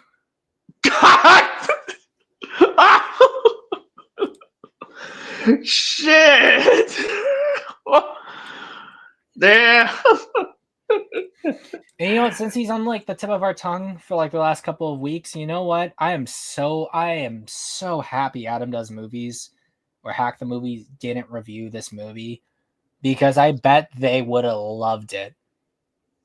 I understand that they usually like to be against the grain with this type of stuff, but I bet they would have been like, oh my gosh, it really pushes the boundaries on things like this. And I've been like, okay, more proof of slop. Oh, wow. I mean, well, obviously, again, I mean, I still liked this Invisible Man movie, but yeah, it's hard to. I mean, it's hard to argue against some of these some of the flaws that check have been found in this Discord movie. Messages, by the way, with the plot. Here, let me try that. Unfortunately, with the device I use for these streams, I can't quite. I have to pull up Discord on my laptop here, and unfortunately, my laptop takes for freaking ever to load it up. So what? Okay. Is it Antonio or is it? It's in no, it's in what's it called? It's something that's on DM I sent to you. Oh, okay. Give me yeah, it's gonna take a bit here. But yeah, Let me know when you see it. I will. Yeah. Yeah, it's because I'm what thinking else? that may be a new reaction emoji on my in my Discord. Oh man, yeah. It's a yeah. It was a good man. That was a really good idea for me to do the stream since we may have had a little bit of a taste of what you thought of this movie, back in the Dark Universe stream. Mm-hmm. Like the other thing too is that like I understand sequelitis is a thing. Like sequels are gonna probably be worse and worse, but the thing is that like at least with the original concept of the Invisible Man, there is something compelling that you can get out of different people taking the syrup and like what their fall into madness looks like. Where in this film, like after Cecilia leaves, there's there's nothing. There's literally nothing that would interest me about following in this universe because I'm like either they're gonna make if Cecilia was gonna become the new Invisible Woman, they probably make her the misunderstood like quote unquote monster instead of the original Invisible Man, or if they followed whole new characters, then they'd have to do a completely different plot that's bereft from the first one, but like try really hard to be like, oh, it's so different, guys, but not be like not really at all. I'm like, okay. I'm not even sure if the whole Invisible Woman spin-off or sequel thing or whatever they have in mind is even something that they would even is something that they like. It's something that they would be like, okay, if we feel like we have to do it, then just to make more bucks, then we will do it. I think they just do it just for the sake of for face, what have you, save face, kind of. Like I mean, because here's the thing, I can't really like I don't even know how. Yeah, like I'm pretty much not even sure how many people would even care to see a sequel to this, considering that the way the movie kind of ends, it kind of ends in a place where it's supposed to be just a one and done. And I'm not, and I mean, until we see how the new Wolfman, see what the new Wolfman has going on, I really doubt that these that we're seeing like Universal Monsters Blumverse, I guess, if you want to call it that. Like, I don't think that's supposed to be the goal. The good thing is that like I found a article where it says that he said that in his opinion the original story reached a natural conclusion, and it says with the Invisible Man, I felt good about where it ended for me. I don't own the IP for Invisible Man, so Universal can make a sequel if they want to, but for me as a filmmaker, I really think that was a closed story. I can't see that there's any more story to tell. Good. Keep your grubby little hands away from the IP. And hopefully someone else tells you to get lost as well. Okay, I have it pulled up here. It's loading.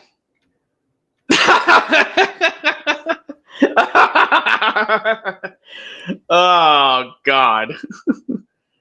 Oh, that's a good one. That's a good screenshot right You're there. welcome. Just good old slop. Good old slop. Oh man. Apparently, Sleepy Joe's so about to give a farewell so I guess I take it you're. Said. Oh, what was that? See. No, you were saying something, or oh no, I just said F29 said Sleepy Joe's about to give his farewell address. Which okay, interesting. Oh yeah. Oh God. Yeah.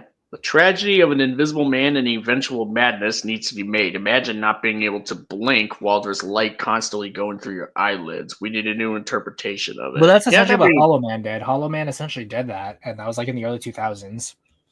And it was really good too. Like I really loved it. I still have to check that one out. Yeah.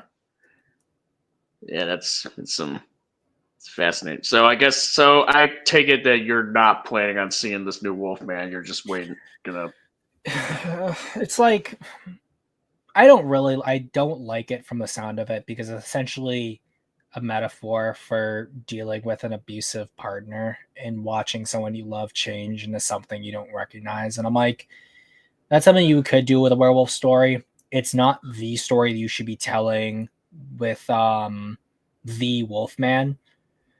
And like, I feel like I am, as someone who would have strong opinions about it, should I go see it so that I feel like I'm justified in having strong opinions of it, or decide I'm not going to give it any money at all? Like, I'll be honest, I'm probably not going to see it.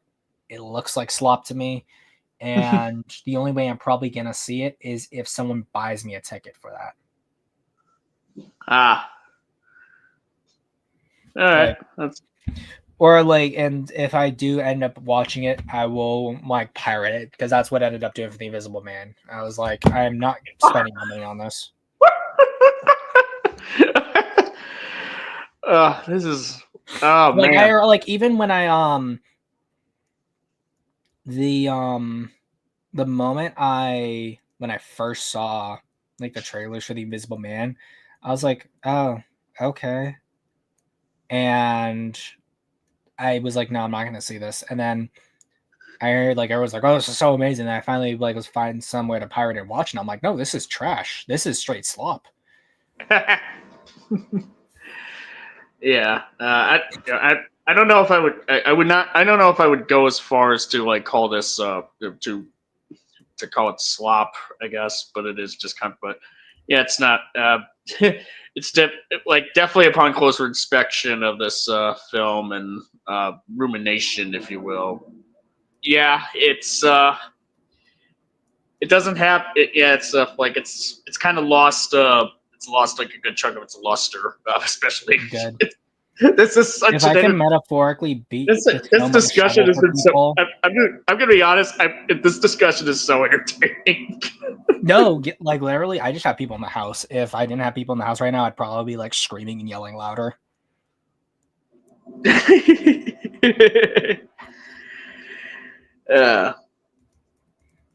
Lau says it's below average, but some aspects are good still.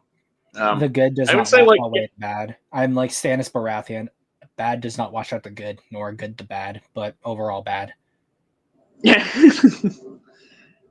Yeah, I mean, yeah, it's like the film. I can definitely say that it is a very well shot movie. It's a very well crafted film on a technical aspect, and it's acted pretty well. But yeah, and I pretty much would say that there's definitely issues with the script. Yeah, I mean, I guess like there is like I do have like some idea like in the pipeline.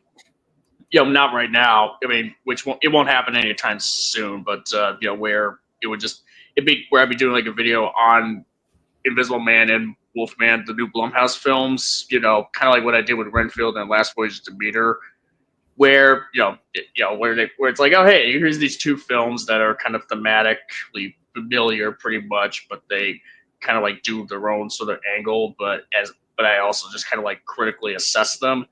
I guess we'll see how Invisible Man holds up by the time I make that video, which won't happen anytime soon because Wolfman, the new Wolfman. One, I would have to see the new Wolfman to see how that one would stack up, and plus it'd have to wait even longer, when it becomes more readily available for clips and what have so on and so on. Yeah. So, see, real quick, I have a question. Go on. Do you still have Discord open? Yes, I have it open. Check DMs again.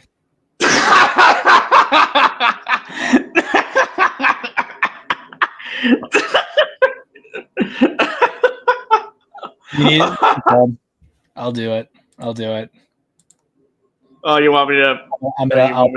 I'll post it. Oh my god. Wait, we're screen sharing this? I'm gonna screen share it. I'll screen share it since it's easier to do it on my end. Oh god! Oh my god! Y'all need to see this. Here we go.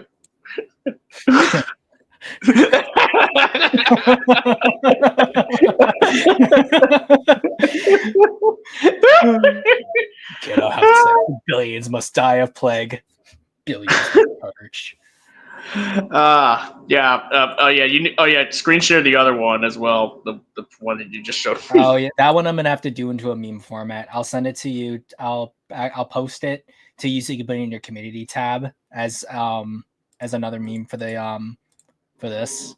So they'll know. Don't worry, they'll know. Yeah. Yeah, just put the text. Also just add the text there. Kind of like what Sandwich did with that one frame of Adam. Exactly. The West has fallen. Billions must produce slop. That's my opinion on it. I cannot have sex. Billions are dead. I cannot have sex. Billions must die of plague. That's good. There we go. Okay. Yeah, like literally my Twitter refreshed when I went to check something for my phone to pull up, and I'm like, oh, okay. Wait, you found this on Twitter? I found it on Twitter, yeah. Say what you will about Twitter, still's got good memes, and those good memes. Yeah, it's good. Yeah, I mean, it's good memes. I mean, good memes. And from a certain point of view, you can't help but feel a little bad for Orlok in this meme. No, I mean, no, bro. He's evil demon man. He can burn in holy fire. I'm being hyperbolic here, dang it. Burn in holy fire, heretic. And that's why the guy who started the witch hunts basically got the church to burn women. Jesus. Oh, the witch hunts. I'm curious. Pope Gregory the 11th.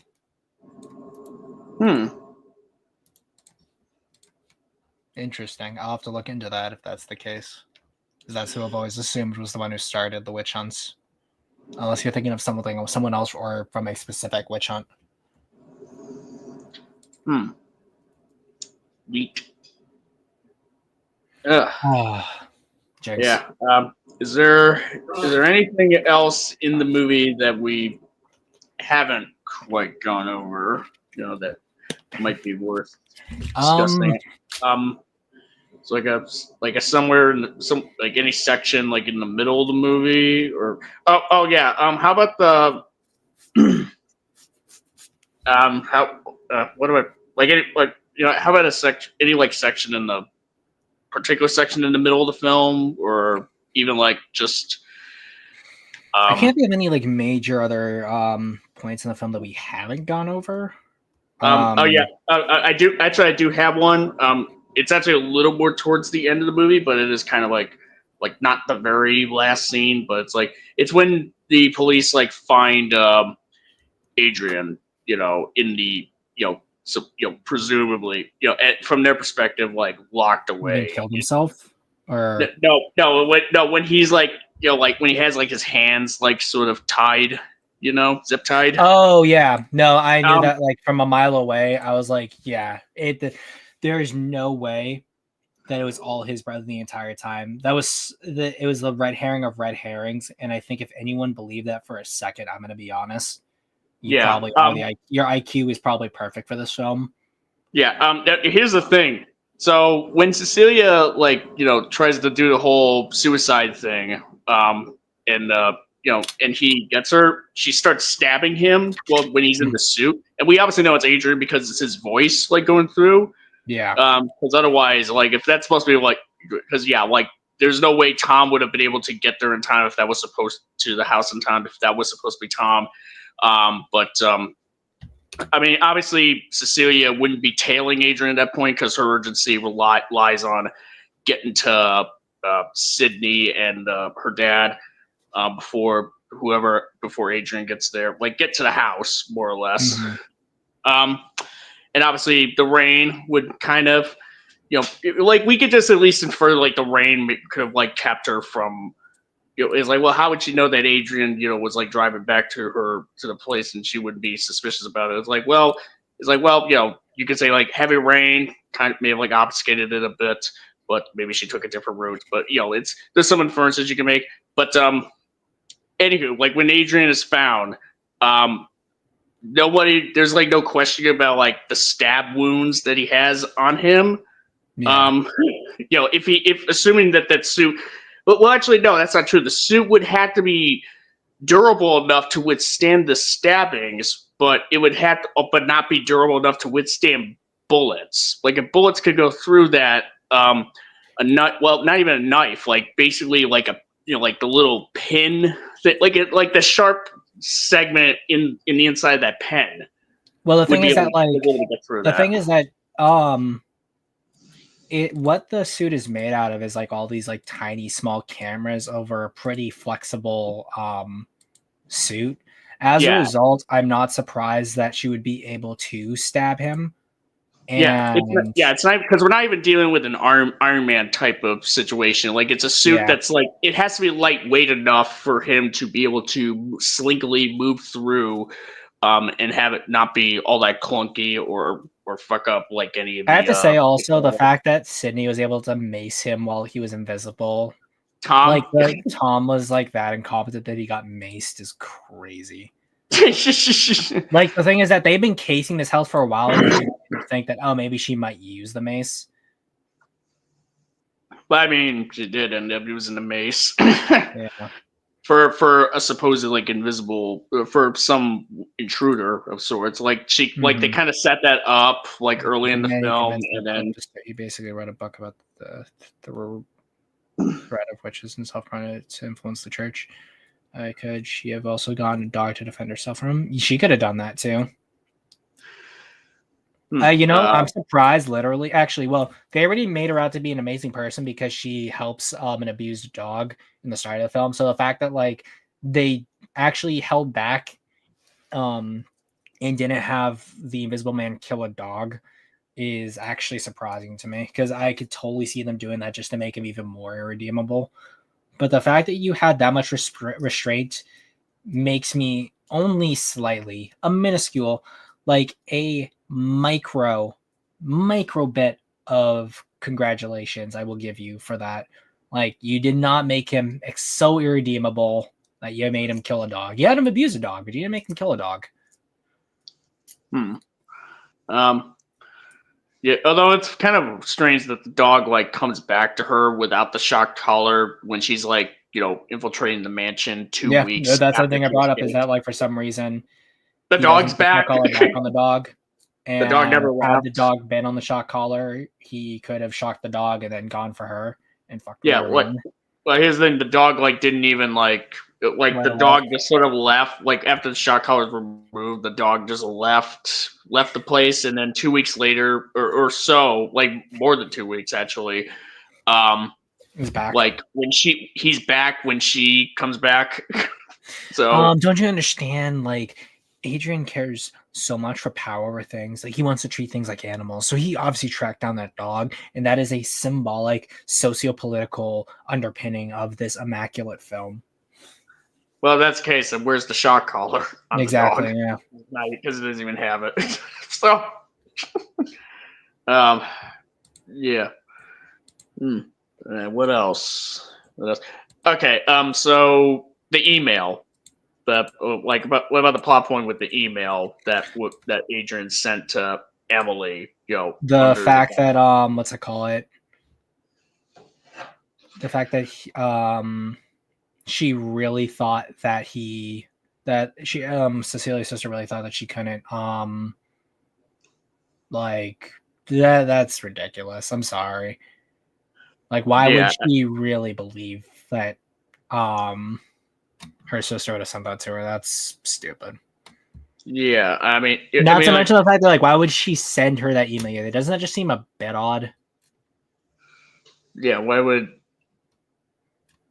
Yeah, like I mean, even if you like, even if the whole thing of Cecilia, just kind of claiming that Adrian has somehow come back, is still alive, and is fucking with her. and is the one that sent that email somehow. Like, even if that becomes unbelievable, it's definitely a bit of a stretch especially given that we haven't really seen enough of Emily and Cecilia, what their relationship is like in order to justify, Emily just totally just being like, oh, so that's what you think of me, Cecilia. Okay. Mm-hmm. Yeah. Like, given everything that's happened to her, you really think honestly that she would then send an email to you about you being suffocated after what you witnessed? Even though Emily hasn't even showed up like a couple times in the movie, so she's not even all that suffocating. Yeah. Or shouldn't, like, you shouldn't just be like, oh really? Like, I've only been there a couple times. It's not like you, Cecilia. Like, there would have to be some kind of foundation for Emily to believe that. Like, there would, that Cecilia would send that to her. Like, there would have to be something there. And exactly. There isn't really quite enough to really go off on. Really. Any other scenes we can think of? Let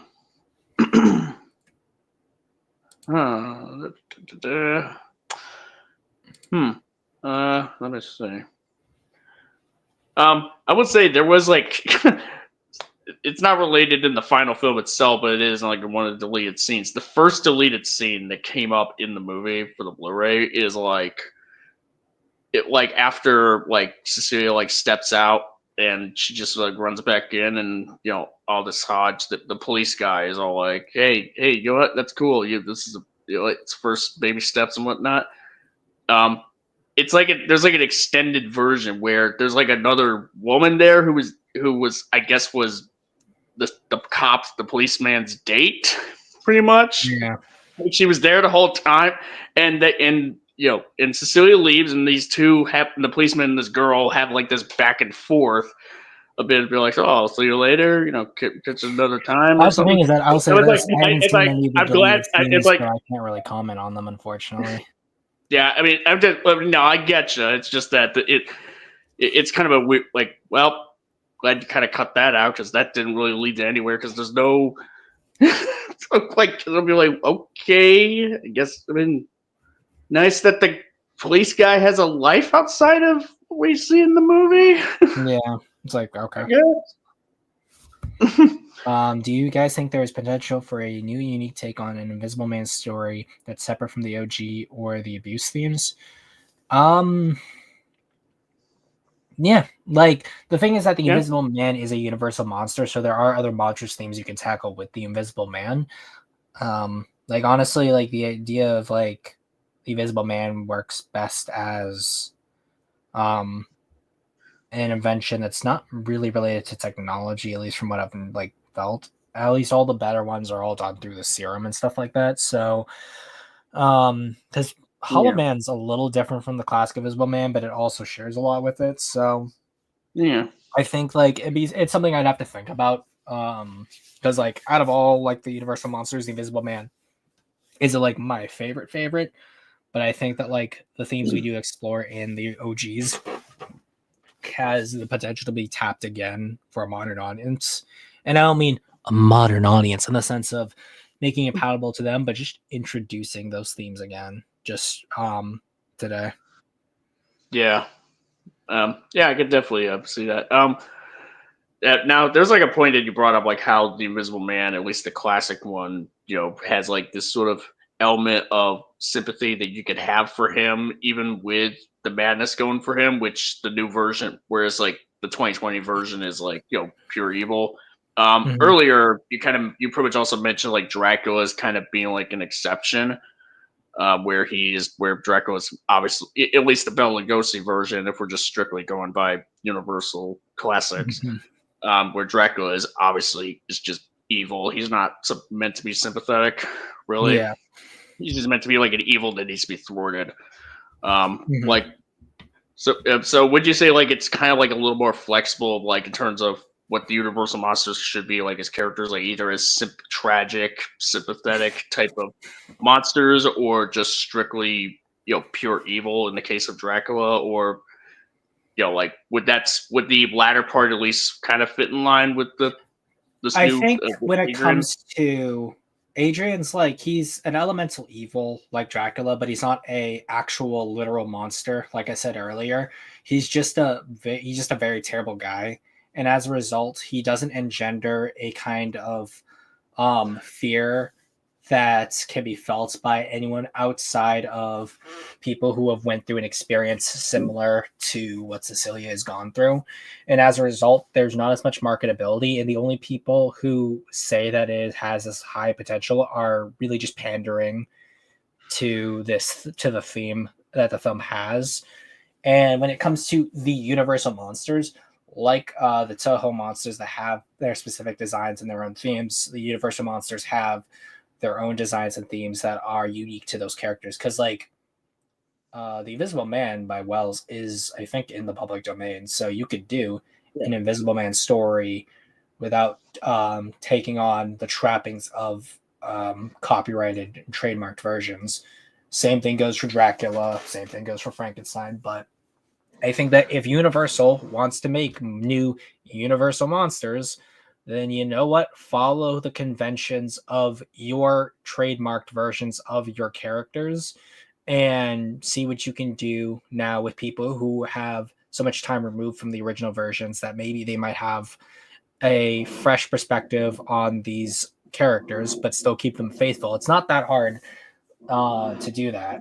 If anything, like again, Godzilla -1 is a perfect example of taking a well-trodden character, setting, and themes and doing something really amazing with them. So the Universal monsters are no exception to this.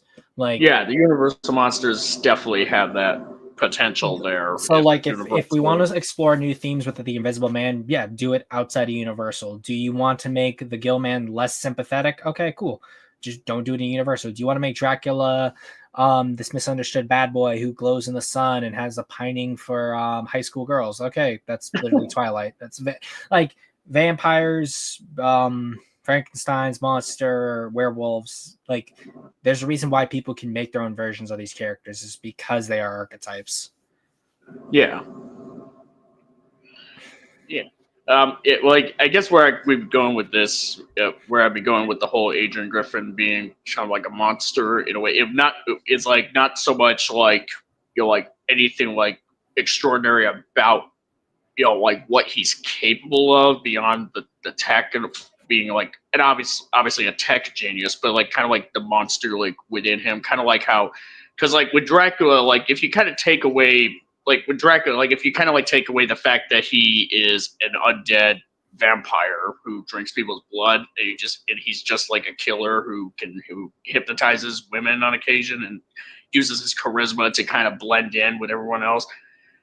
Like he's still ultimately like a monster because of the fact of the facade that he puts, because he the man is pretty much the facade, if you will. Like the thing is that with Dracula, the existence of Dracula underlies a few things.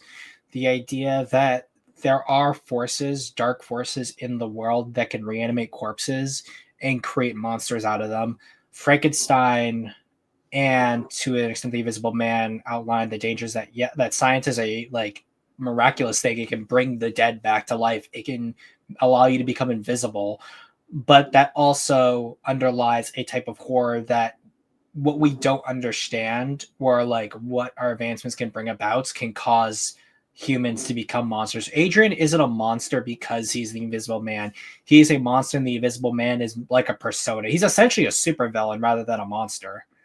And as a result, he's not a interesting monster to follow because he is a very human, very mundane monster. And once we understand, like, because of that, he is designed in a way to be as hateable, but also seen as pathetic to the viewer. And as a result, I'm like, okay, cool. Like, I'm never going to be targeted by someone like this. And if I was ever in this world, I'm like, as long as I don't like encounter Cecilia, my life is completely fine. in the case but of here's if I the thing, lived in the world of Dracula, there's a chance that like, yeah, there could be like some force that like grips at me if like I'm at my lowest and I could become a vampire. If I died horribly, could my body be resurrected and like could some semblance of me be returned as a as like the creature? The existence of the Gilman underlies some type of weird of like our concept of evolution is thrown on our head. The existence of the mummy belies the idea of curses, the fact that like the world isn't as rational as we like to make it out to be because there are forces out there and magic is like a real force in this aspect. So same thing with the Wolfman. And even like King Kong as like an extrapolation of the universal monsters to a degree is similar in that aspect as well. Like dinosaurs as we know them are not extinct. Dinosaurs do exist in those dark places in the world. Yeah. Let me. What else would I have to say? I think the reason why someone like Adrian Griffin could potentially be scary is like, to someone who isn't directly inflicted. Like it's supposed to be like the horror of like what kind of person like that would do to not just the person, to like their person of interest, if you will, but like the people that are like closest to that person. I'd say like at that point, like any random murderer or psychopath does that. Like, oh, like some dude's targeting a family in a slasher movie. Same effect as Adrian, just minus the invisibility. Right. Like he's essentially a true crime villain for wine moms who have nothing better to do in their lives than watch that type of stuff. But like, yeah, like you specifically have to be impacted by the type of horror that Adrian inflicts for his horror to mean anything. Like and the other thing too is the moment you know what his game is, he's pretty easy to beat. And the only reason why he gets as far as he does is because he has his brother. Outside of that, like, okay, cool. I has gun. Yeah, I mean, and it's not to like undersell like the kind of real life horror that some of those circumstances could pretty much occur to. It's just it's just that I guess for this I guess here's the thing is if we want to talk about that real world horror, that could be done far more impactfully if it was just done as like a true crime like type of story instead of trying to tie it into a universal monster, give it this like sci-fi coda paid to it that intrigues you to some degree. Like just treat him as the monster he is. Don't try to give him an invisible coat of paint and try to sell me a ticket saying this is a movie about the Invisible Man. No, it's not. It's about a character that you made that you called the Invisible Man, gave him weird tech that allows him to do what the Invisible Man can do. Yeah.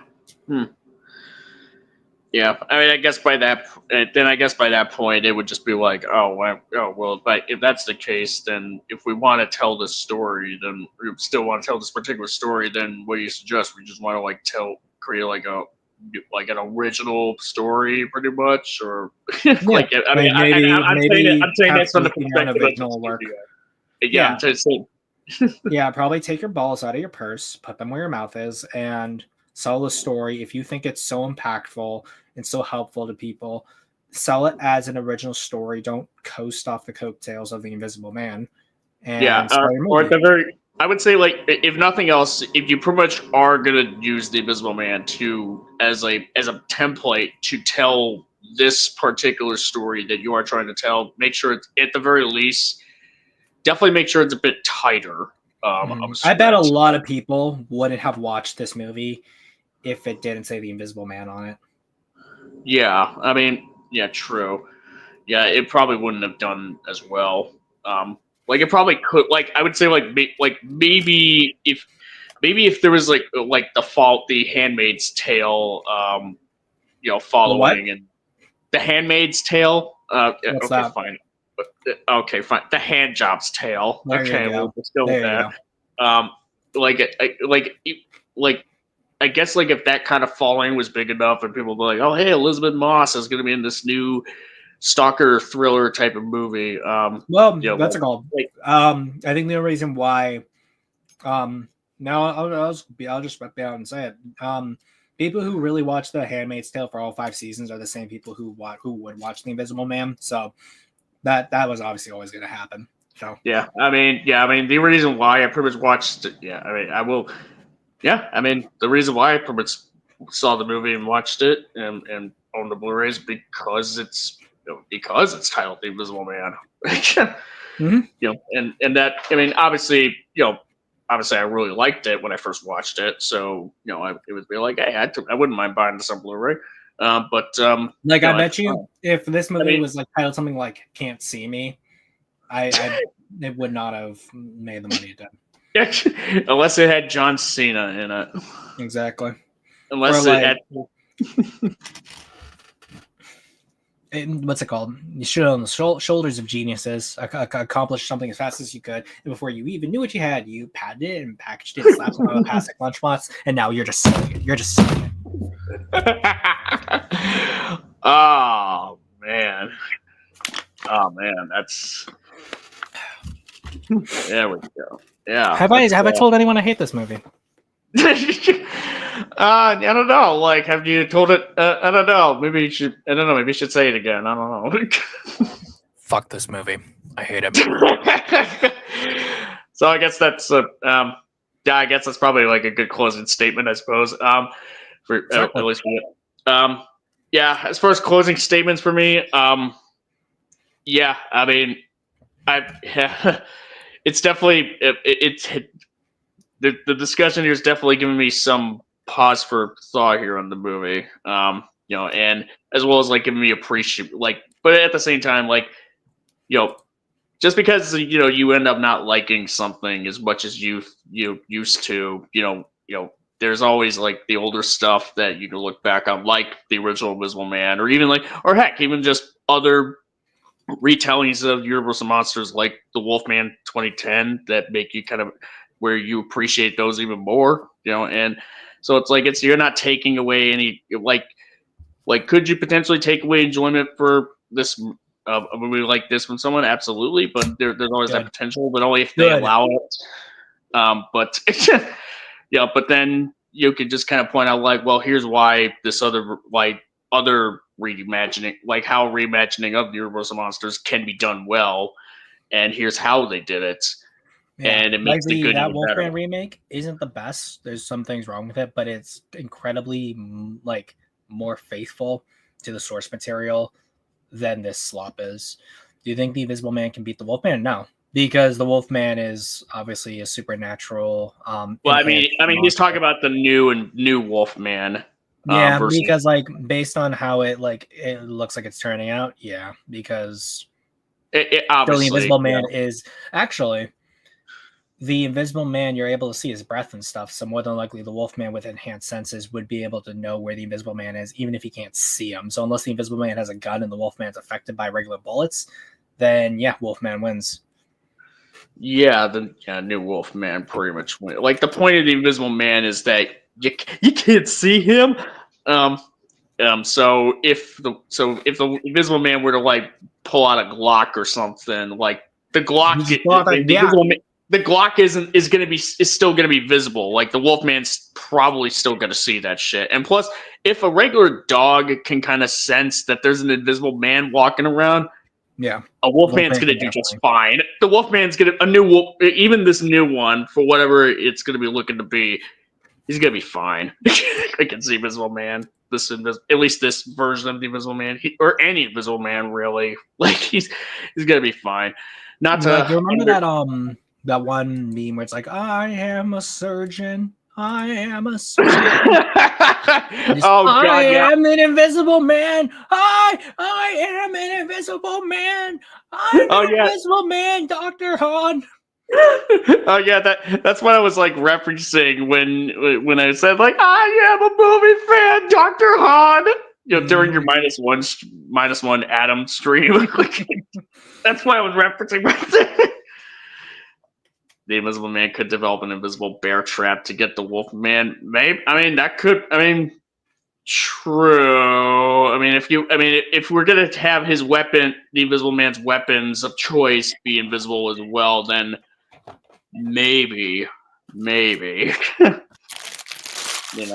I mean that's possible. I mean, a bear trap could stop the original Wolfman, or at least like hinder him significantly. So yeah, hinder him, but not like again. Yeah, it won't. You're gonna hinder him with an invisible bear trap. I think at the wolf, even if you can't see it, you can make out the invisible. Like same thing with you can make out the Invisible Man, even if you can't see him. You can be like, generally, if I was to put my hand on the Invisible Man, I can be like, based on its size, in the proportion of the human body, I can probably guess where he's gonna swing, even if I don't know exactly. There's only so many possibilities he can do. He's not like gonna contort his body and his fist is gonna come out where like his foot should be, unless he like moves. And at that point, like you can kind of hear it too. So yeah. But again, there's an easy way to deal with this Invisible Man. Gun.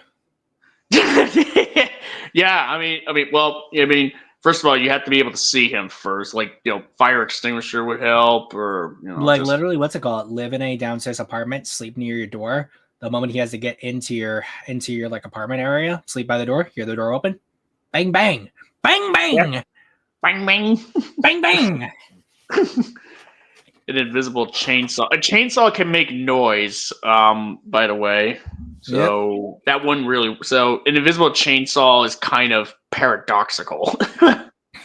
Yeah, but like you may hear where it's same things. Like I may have a general idea where he's gonna swing from. I'm probably not gonna be able to actually block it pretty well. Same thing with an invisible chainsaw. I may hear it, but I'm still gonna get messed up by a chainsaw. I mean, true. Yeah, you can. Yeah, I mean, yeah, that's fair. I mean, well, here's the thing. There's also the like the exhaust, like sort of like the exhaust that comes out. That would be visible. Mm. So, and that would make you visible as well. So that's more visible. Yeah. Yeah, it's invisible noise. Yeah, so the Invisible Man doesn't even have like full invisible. Like he's not totally invisible. Like you can still hear him. But say monster, it would be invisible noise. What? Wow. But yeah, no. The Invisible Chump is a bad movie. I recommend if you think this movie is a good movie, I would gladly debate you on it. Not on my channel though. If any of you are watching this movie, this live stream, and you think otherwise, and you have a channel, I will gladly come on and I will slap you up and down your channel in front of your viewers to tell you how bad your opinions are if you think this film is anywhere near decent.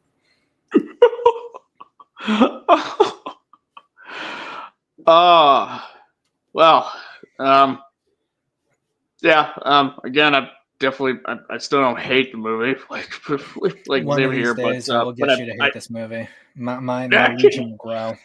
Here's the thing. Well, here's the thing. I'm not gonna lie. You've made some really, really good, valid, strong points on why I probably shouldn't look at this. Invisible Man. You know what? As much as I hate the Invisible Slop, if the Invisible Man uses the rocket launcher from Early Frost and Godzilla the series and shot it at Godzilla 98, he'd kill 98 instantly. Right. So there you go. Yeah. As I was saying, yeah. I mean, you've made some very strong points about why I shouldn't look at this movie as fondly as I used to. Big strunk. Too strunk. Yeah. If he had an invisible taxi, maybe. Yeah, well, what's it called? Yeah. Yeah, I mean, apparently 98 Go-G can't get a taxi for shit. I don't know. 400 miles per hour doesn't beat the American taxi, bub. I've been trolling these. I'm gonna tell you, Shawnee, Tony. I've been driving these streets since I was about a kid now. You understand me? A taxi? Yeah, nothing beats taxi. Come on, man. Come on, man. Like, I mean, what's it called? You're the New Yorker. You know how strong a taxi is, bro. I want to pick.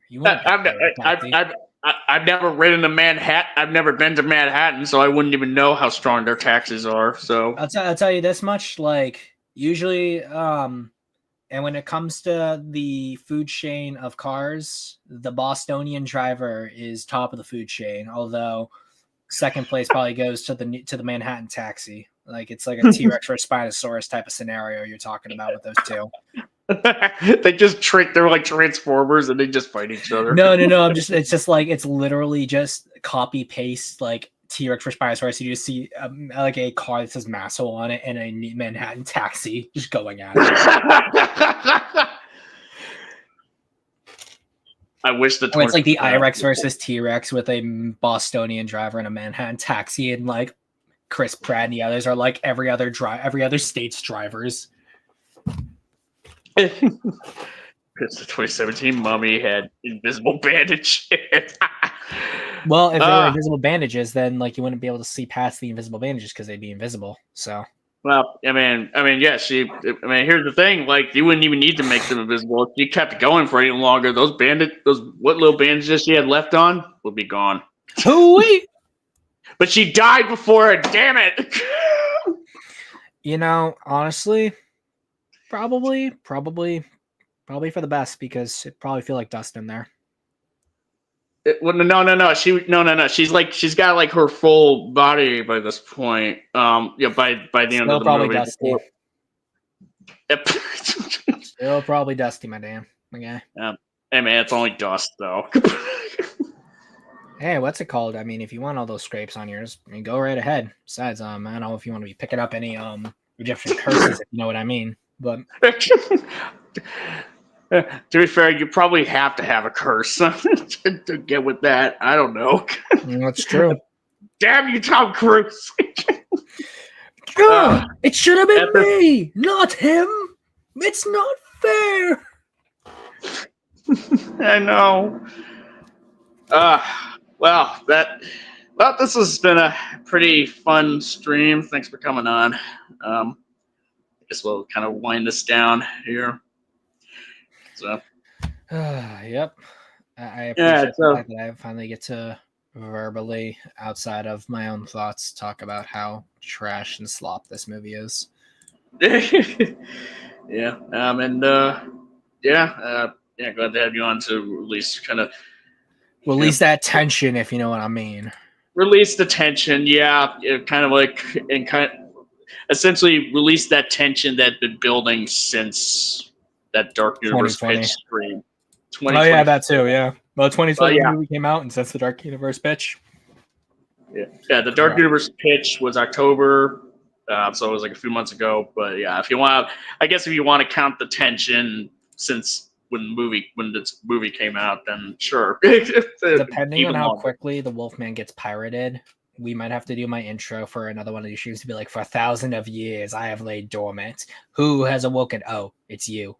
No. Explain, idiot. Oh, the Wolfman came out. Damn it. Huh. Another new monster. What's it called? Dark Universe slop. Guess that makes 2. Not letting Blumhouse live this one down. Draco Untold stream when, though? I'd have to kind of figure that. I'll figure that out. I actually do not own Dracula Untold, but I think it's Netflix. I own Dracula Untold. It's just I haven't watched it in the wild. It's not actually easily accessible to me for right now. So I'll have to. Gotcha. So that one will have to be for another time. Again, thank you all for coming on. Zim, any plugs here or shilling you want to do? You know me. What's it called? You can find me at Zimzilla99 almost anywhere, just on an OG. At the front, if you want to find me on Twitter, YT if you want to find me on PlayStation. I'm Zimzilla99 almost everywhere else. And still learning Blender, still learning to do coding, and working on a story that is going to be coming on the channel soon, hopefully very soon.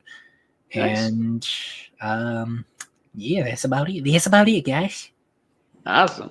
By the way, I've just kind of it was a while back, but Freshly Madge kind of posted up a chat saying like how cursed my or Kaiju Kuru said that my new PFP here is cursed. Cursed, see. Cursed, see, yeah. That's what you're doing, is that you're essentially doing with the Invisible Mandate, where you're like gaslighting us into saying that this was always what your profile picture looked like, and you're just going to have new positions of that figure as your profile picture every couple of months. Be like, that's how it always been, guys. Come on. I kind of look. The more I look at this profile pic, the more I kind of think it seemed like I was unintentionally going for like I don't know if you've seen like the character posters for Nosferatu 2024, where each poster like highlighted like some of the an actor from the movie, like Lily Rose Depp, Willem Dafoe. No, I'd have to look at it.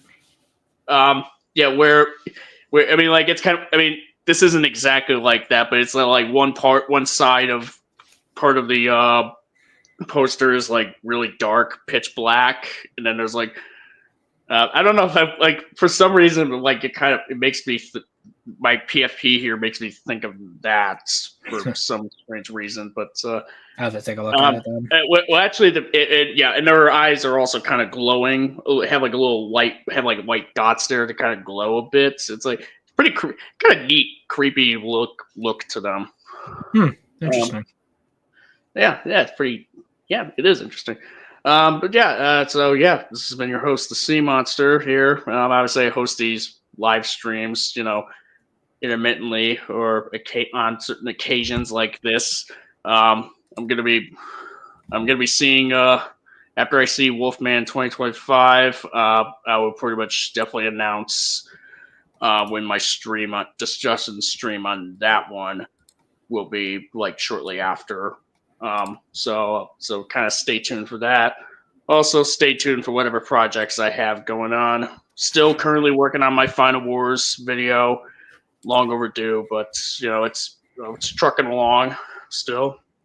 But I'm probably like at least 2/3 of the way done. Maybe a little over that actually, but life just kind of gets in the way of things, And but yeah, other than that, yeah, I mean, I probably might even though I have like a lot of projects like in mind that I want to do, I kind of want to focus on like a couple big ones at least throughout the year at this point. And like whichever one I want to do, I feel like I have enough passion to want to go through with, and just finish and just make happen. Then I'll just focus my energy on that, and just kind of put whatever the rest on the back for a bit. There you go. So yeah, just I don't want to overwhelm myself. You know what I mean? Like, I've even seen like someone like say like, hey, can you do like a Godzilla vs. Destroyer essay video? It's like part of me wants to, but the thing is, I have like so many other projects that I want to do that, I don't want to like, I don't want to like make it not as good as I want it to be just because I'm like, got like so many other projects that I want to focus on as well. So I got you. So we'll see. We'll see for sure. Because I know the movie turns 30 this year, so I'll do that all day then. Give it some time. Yes. So at this point, it's kind of a question mark of like whether or not I will get that done in time or for this year, or if I do it. But yeah, for the time being, just kind of rolling. Keep rolling. All right. And yeah, that just about does it. Once again, thank you all for coming. See you guys next time. Peace. Peace.